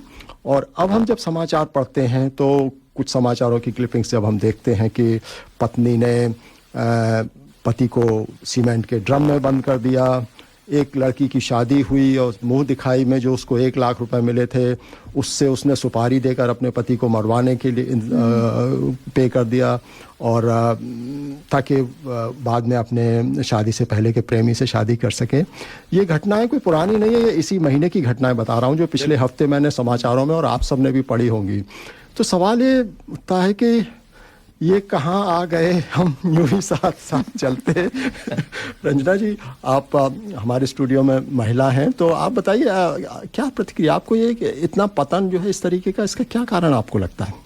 अगर मैं सच कहूँ तो जब न्यूज़ खोलते हैं तो 10 में से 8 न्यूज़ ऐसी रहती है, उसने उसका मर्डर कर दिया, उसने उसको मार दिया, ऐसी सुपारी दे दी, इसको कर दिया। लेकिन कहीं ना कहीं ये नैतिक पतन को दिखाता है। क्या कहा जाए सर? नैतिक पतन तो है, लेकिन कहा यह जाता है कि इस तरह के कार्य हर ज़माने में रहे हैं, इसीलिए राम जी का महिमा मंडन होता है, क्योंकि वो इतने अच्छे थे उनका। लेकिन यह है कि उस ज़माने में भी इस तरह के थोड़े बहुत कार्य तो होते रहे होंगे, लेकिन कलयुग का असर तो आएगा ही। सतयुग और कलयुग और द्वापर शायद उसी मैसेज को देने के लिए कि एक भगवान होना आसान होता है, बट एक इंसान के जन्म में आना और फिर उस जीवन को जीना ज़्यादा कठिन होता है। शायद इसीलिए भगवान राम मनुष्य बनकर आए और उन्होंने दिखाया कि ऐसे भी जीवन जिया जा सकता है। उनके जीवन में कभी कितने कष्ट रहे उनके जीवन में, और तब भी उन्होंने अपना चरित्र भी नहीं छोड़ा। मेरा एक और इसमें नज़रिया है कि सोशल मीडिया जो हमारा है, इतनी इजी एक्सेस है, वह भी एक इसके लिए किसी हद तक जिम्मेदार होता है। मैं इसमें बॉलीवुड का जैसे कहा जाता है साहित्य समाज का दर्पण है, वैसे ही हमारी पिक्चरें जो हैं वो भी एक हमारी सामाजिक सोच को जो है दर्शाती हैं। तो याद करिए 60s और 70s की पिक्चरें होती थी, और उसमें दिखाया जाता था कि कई बार जैसे लड़की है उसका और लड़का है, दोनों का ही हो सकता है कि विवाह से पहले उनकी किसी से दोस्ती रही, लेकिन पारिवारिक दबाव या कुछ भी कारण रहे होंगे उनका उनसे विवाह नहीं हो पाया। उसके बाद थोड़ी बहुत उथल पुथल वाली जिंदगी होती थी, लेकिन अंत में देखा जाता था कि जिससे भी उनका गठबंधन हो गया है उसके साथ वह आगामी जीवन बता के अपना सुखी होते थे। कभी भी ऐसा नहीं दिखाया जाता था कि उसने कहा कि अच्छा इसको मार के मैं फिर अपने पुराने प्रेमी या प्रेमिका से मैं विवाह कर लूं। मगर आज जो है सोशल मीडिया इतनी इजी एक्सेस है, किसी को भी आप जो है वो कांटेक्ट कर सकते हैं, किसी के साथ प्लानिंग भी कर सकते हैं। तो चीज़ें जो हैं वो थोड़ी आसान हो गई हैं, जिसने इस तरीके के अपराधों को बढ़ावा दिया है, ऐसा मेरा मानना है। वैसे एक बात ये भी मैं कहना चाहूँगा कि जैसे हमारी जनरेशन जो थी उसमें शादी हमारे हिंदुस्तान में एक बार हो गई तो हो गई, उसके बाद हम लोग इस तरह की बात नहीं सोचते थे कि दूसरी शादी करेंगे, ये करेंगे, वो करेंगे। लेकिन आजकल ये डाइवोर्स इतने ज़्यादा होने लगे हैं, भारत में भी, यहाँ तो खैर है ही, भारत में भी।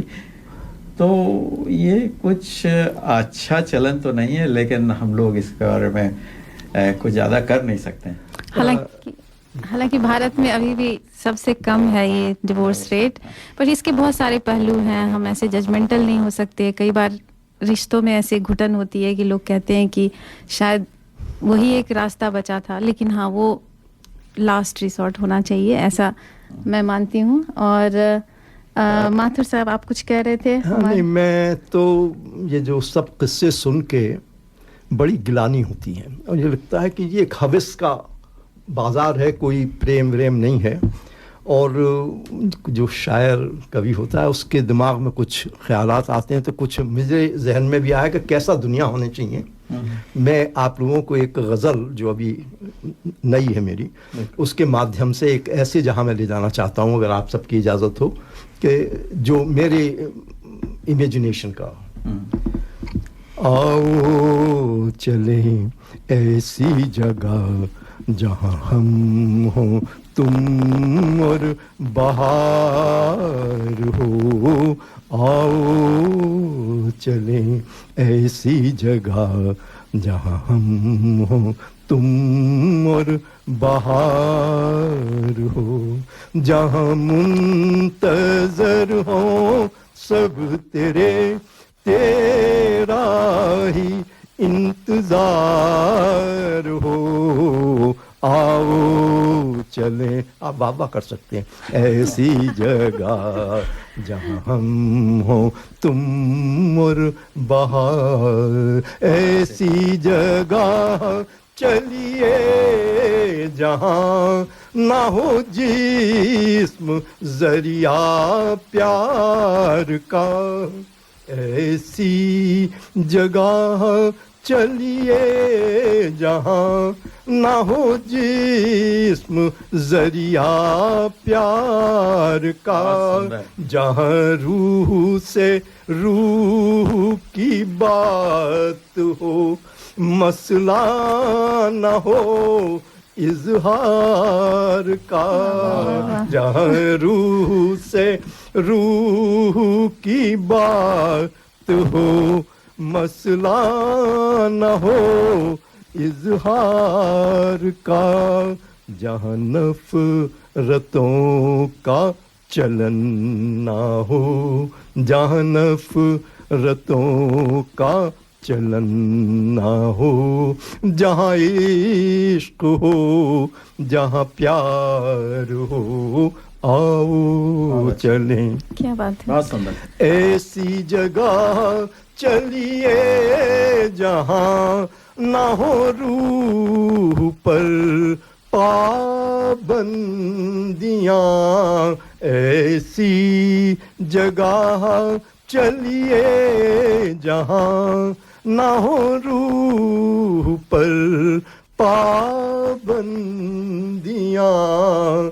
जहाँ ऐसी जगह चलिए जहाँ ना हो रूह पर पाबंदियाँ,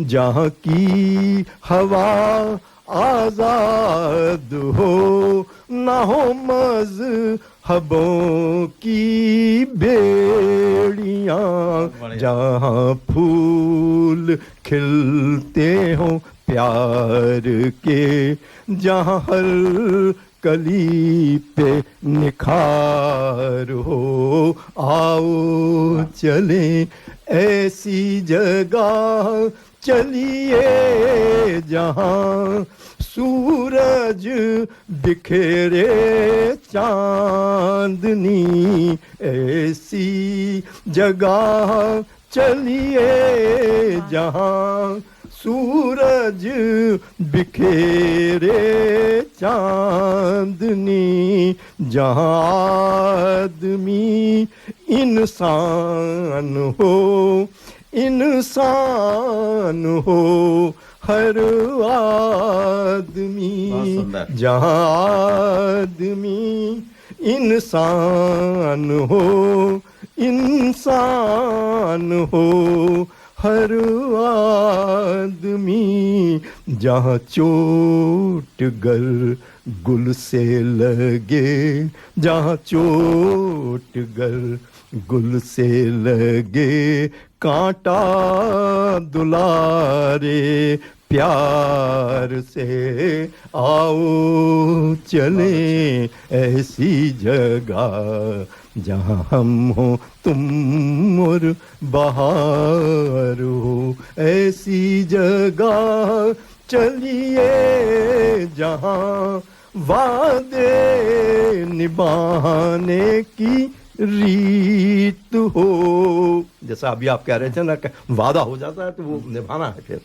ऐसी जगह चलिए जहाँ वादे निभाने की रीत हो, जहाँ प्यार का संगीत हो, दिल हारने में जीत हो। क्या बात है। प्यार का संगीत हो, दिल हारने में जीत हो, जहाँ कोई भी न रकीब हो, जहाँ मीत हो, जहाँ यार हो, आओ चलें ऐसी जगह। आखिरी बंद मैं करता हूँ इसमें। एक्चुअली मैं कुछ बुजुर्गों के बारे में, हम उम्र जो 80 साल के लोग हैं उनके लिए कहना चाहता था, और मैं बुढ़ा लफ्ज नहीं इस्तेमाल करना चाहता था क्योंकि मैं कभी अपने आप को बुढ़ा समझता ही नहीं, समझना भी नहीं चाहिए, तो लगते भी नहीं है साहब। शुक्रिया, बहुत बहुत शुक्रिया। मुझे मालूम है कि अच्छे मजाक कैसे किए जाते हैं। तो वो फिर मुझे ये ख्याल आया कि उर्दू का फ़ायदा उठाया जाए। उर्दू में अगर किसी नाउन या एडजेक्टिव के पहले बा लगा देते हैं तो उसका मतलब होता है विद, जैसे बा असर, असरदार, बाहुस्न, हुस्नदार।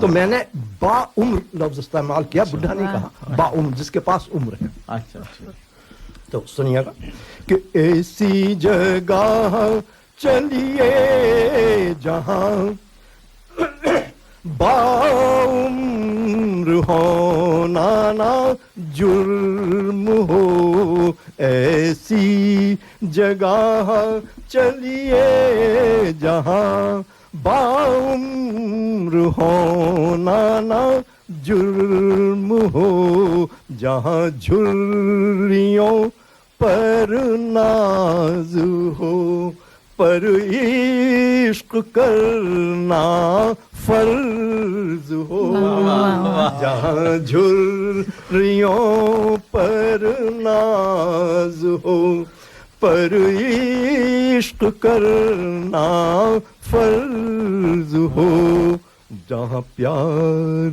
करना जरूर हो, बाउम्र हो या जवान हो, आओ। Thank you. बिल्कुल, आपने बहुत सुंदर गज़ल सुनाई है और बिल्कुल वरिष्ठ लोग आपकी अंतिम बंद से प्रेरणा लेंगे और बिल्कुल दिल जवान रहना चाहिए।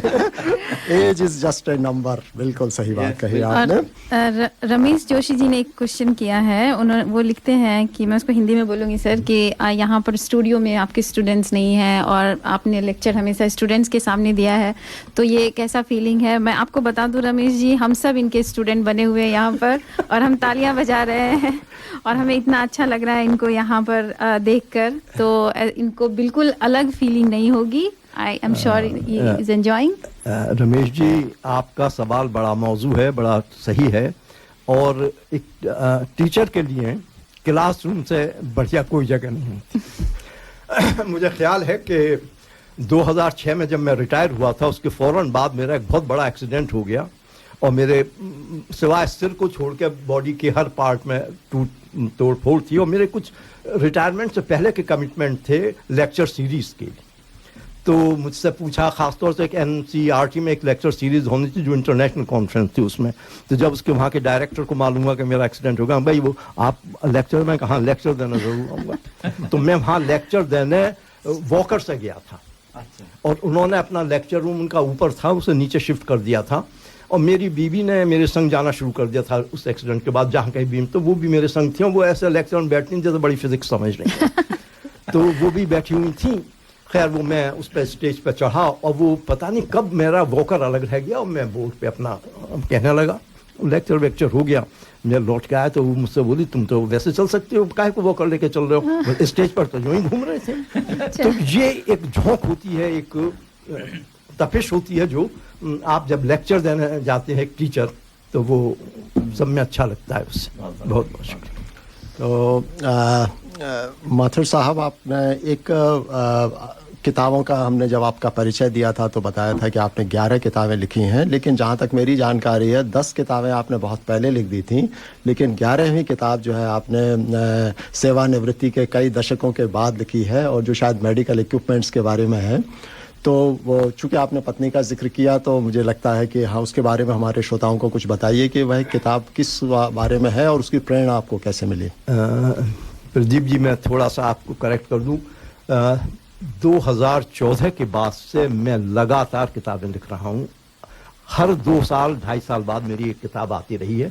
तो ये जिस किताब का आप जिक्र कर रहे हैं उससे ठीक 2 साल पहले एक किताब मैंने लिखी थी जो स्प्रिंगर ने पब्लिश की थी और उसका नाम था physics and technology for engineers. उसकी एक कॉपी मैंने आपके यहाँ भेंट भी की थी। तो मेरा अनवरत है ये, मतलब चल रहा है। और फिर हाँ, ये किताब ज़रा मेरे लिए ख़ास है इसलिए कि ये किताब का जो शुरुआत हुई वो एक बड़े अजीब ढंग से हुई। मेरी पत्नी को कैंसर हो गया था और 2023 जनवरी में मिडिल जनवरी में वो हॉस्पिटलाइज हुई और कहने में अच्छा नहीं लगता, डॉक्टर ने तकरीबन ये कह दिया था, उन्हें भी मालूम था और मुझे भी मालूम था कि बहुत लंबा सफ़र अब नहीं होने वाला। खैर तो मैं अक्सर उनके संग हॉस्पिटल में रहता था और उनके बहुत से टेस्ट होते थे कि कभी वो ऑक्सीजन लेवल, तो जब भी कोई टेस्ट लेने टेक्नीशियन, नर्स, इवन डॉक्टर आते थे तो मैं उनसे पूछता था कि ये जो रीडिंग आई है आपको मालूम है कैसे आ गई है, ये ग्लूकोज लेवल अभी आपने पढ़ा या ब्लड प्रेशर पढ़ा, ये कैसे आ गया आपको मालूम है? तो वो कहते नहीं ये तो नहीं मालूम, हमें ये मालूम है कि ये चीज़ ठीक आई है कि नहीं। और ख़ास तौर से एक स्ट्राइकिंग बात ये हुई कि MRI उनका हुआ तो वहाँ सीनियर रेडियोलॉजिस्ट थे हॉस्पिटल के, तो उन्होंने वो किया क्योंकि मेरे बारे में मालूम था कि मैं प्रोफेसर रहा हूँ तो मुझसे बात करने लगे। तो मैंने जब वो आया उसकी इमेज, मैंने कहा ये इमेज कैसे आई, इतनी बड़ी मशीन ने जो आवाज़ की कैसे आई, ये मालूम? बोले नहीं ये तो मुझे नहीं मालूम। मैंने कहा मालूम करना चाहेंगे? बोले आई विल बी डिलाइटेड। तो फिर ये सवाल जो नर्सेज आती थी और उनसे भी मैं पूछता था कि मालूम करना चाहूँगी। तो मैं एक आध आपको बड़ा अच्छा बताऊँ, ज़्यादातर लोग कहते थे शायद कर्सी के हाँ से आप चाहेंगे, लेकिन एक आध यंग डॉक्टर ने कहा कि नहीं हमें क्या फ़ायदा इससे, हमें तो जो नौकरी तो हमारी इससे है कि हम इसकी रीडिंग से हमें ये रीडिंग आई कैसे। तो मैंने उनको बताया कि सबरे इक्विपमेंट में इम्प्रूवमेंट उन्हीं लोगों ने किया है, डॉक्टरों ने और टेक्नीशियंस ने, जिनको आता था कि ये कैसे आता है। तो अगर आप इसमें कोई इम्प्रूवमेंट करना चाहेंगे तो आपको ये ज़रूरी है कि आए। खैर बहरहाल एक दिन मेरी पत्नी सो जाती थी बीच में, मैं उनके पास बैठा हुआ, अब उस ज़माने में और कुछ नहीं था, आईपैड पे सुडोकू और कुछ खेलता रहता था। एक दिन वो शकाजक उठी और बोली क्या कर रहे हो? मैंने कहा खेल रहा था। बोले अरे हर डॉक्टर से पूछते हो कि ये कैसे करता है, अगर तुमसे आता है तो लिख दो, क्यों नहीं लिखते इसे, बिला वजह वक्त खराब कर रहे हो। बस वो उसके बाद वो किताब शुरू हुई और 10 instruments starting from A stethoscope and PET scan and so on and so forth, what is the physics and science behind them, वो लिखी। और मुझे ये बताते हैं बड़ी खुशी भी हो रही है कि एक मिशन जो मेरी पत्नी द्वारा शुरू कराया गया था सफल हुआ और इस किताब पे मुझे largest amount of signing money मिला है अब तक का समझ। और इस किताब की जो पॉपुलैरिटी है वो हालांकि अभी प्रेस में है, लेकिन ये जो पब्लिशर्स होते हैं वो निकालते हैं कि प्री पब्लिकेशन प्राइस, जो और जब पब्लिश हो जाएगी तो उसकी प्राइस से तब 3/4 होती है, तो तकरीबन 300 कॉपी इसकी ऑलरेडी प्री पब्लिकेशन प्राइस में ऑर्डर हो गई है। तो इस बारे में मैं एक बात, आपने बताया कि आप हर 2 साल में एक 2-2.5 साल देते हैं, इसका मतलब आपका जो दिन का रूटीन है वो हमें थोड़ा सा बताइए कि हमारे जो श्रोता लोग हैं उनको भी प्रेरणा मिले कि कुछ टाइम कैसे निकाला जाए कि फिक्स करके उस समय में आप। मैं असल पता नहीं आप लोगों के पास कितना समय है, मैंने समय कम है बहुत। हाँ, तो मैं फिर किसी उसमें बताऊंगा, लेकिन मेरा डेली रूटीन क्या, मैंने भी ये कहीं से सीखा है, time management is the key of success. अगर आदमी को अपना टाइम मैनेजमेंट आ गया तो वो फिर कुछ भी कर सकता है। जो हमारे प्रधानमंत्री भी बोलते हैं, वो तो एक बड़ी ऊंची चीज है साहब, मैं उनसे तो कंपेयर नहीं कर सकता, लेकिन एक ऑर्डिनरी आदमी भी अगर अपने टाइम का मैनेजमेंट सीख ले। मैं जो हूँ अमूमन सुबह 6:30 बजे उठता हूँ और तकरीबन 9 बजे तक एक्सरसाइज वगैरह पूजा वूजा करके 9-10 बजे तक 2 घंटे में फिर अपने कंप्यूटर पे बैठकर लिखता हूँ, खाना वाना खाता हूँ, फिर सोता हूँ, फिर 2 घंटे कोशिश करता हूँ कुछ लिखूँ। शाम को 6 बजे करीब वहाँ चला जाता हूँ पार्क में, वहाँ कुछ और लोग आ जाते हैं, बस उसके बाद दिन खत्म हो जाता है। तो बेसिकली 4 घंटे कोशिश करता हूँ। प्रोफेसर साहब, समय हम शुरू में हमको लग रहा था कि 2 घंटे में बहुत कुछ हम जान सकेंगे, लेकिन आप इतना ज्ञान के भंडार हैं, आपके इतने प्रतिभाओं के इतने पहलू हैं कि हम आज सिर्फ विज्ञान के बारे में जाना, थोड़ा साहित्य का, एक बार आपको फिर से स्टूडियो इसी वादे के साथ हम विदा लेना चाहेंगे। आप आए, हमारे श्रोताओं को आपने इतना ज्ञान विभिन्न विषयों पर दिया, और इस चक्कर में हम इंदिवर जी के साथ भी बहुत अधिक न्याय नहीं कर पाए। बहुत सारे उनके गीत हम लेके आए थे और उम्मीद थी कि श्रोता उनको पसंद करते। कुछ ऐसे गाने भी लेके आए थे जो कि कंट्रोवर्शियल थे, और एक उनका जो सुपर हिट गाना है आप जैसा कोई मेरी ज़िंदगी में आए, वो भी गाना उन्होंने जिसने कि भारत में डिस्को क्रांति का आगाज़ किया था। लेकिन समय के रहते हुए वो गाने हम नहीं चला पाएंगे। चलते चलते हम आखिरी गाना जो हम शैलजा जी ने हमसे कहा था, बड़े अरमान से रखा है बलम तेरी कसम, वो गाना हम श्रोताओं के लिए छोड़कर जाएंगे। प्रदीप जी, आप क्लोजिंग रिमार्क देना चाहें। श्रोता लोग, आपने हमारा साथ दिया आज और आपने हमारा प्रोत्साहन किया, इसके लिए बहुत बहुत धन्यवाद। आपसे अगले सप्ताह तक के लिए आज्ञा लेंगे। आप सभी को हम लोगों का सप्रेम नमस्कार। और आपने बहुत सारे कमेंट्स किए, हमको फीडबैक दिए, उन सब के लिए भी आपका तहे दिल से शुक्रिया। इसी के साथ हम गीत छोड़े जाते हैं आपके लिए।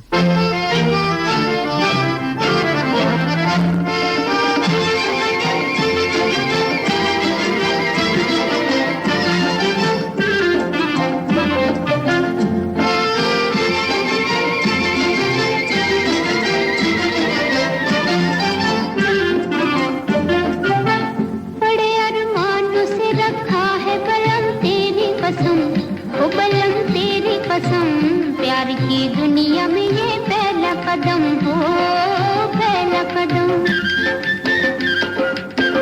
जुदा न कर सकेंगे हमको जमाने के सितम, वो जमाने के सितम। प्यार की दुनिया में ये पहला कदम हो, पहला कदम।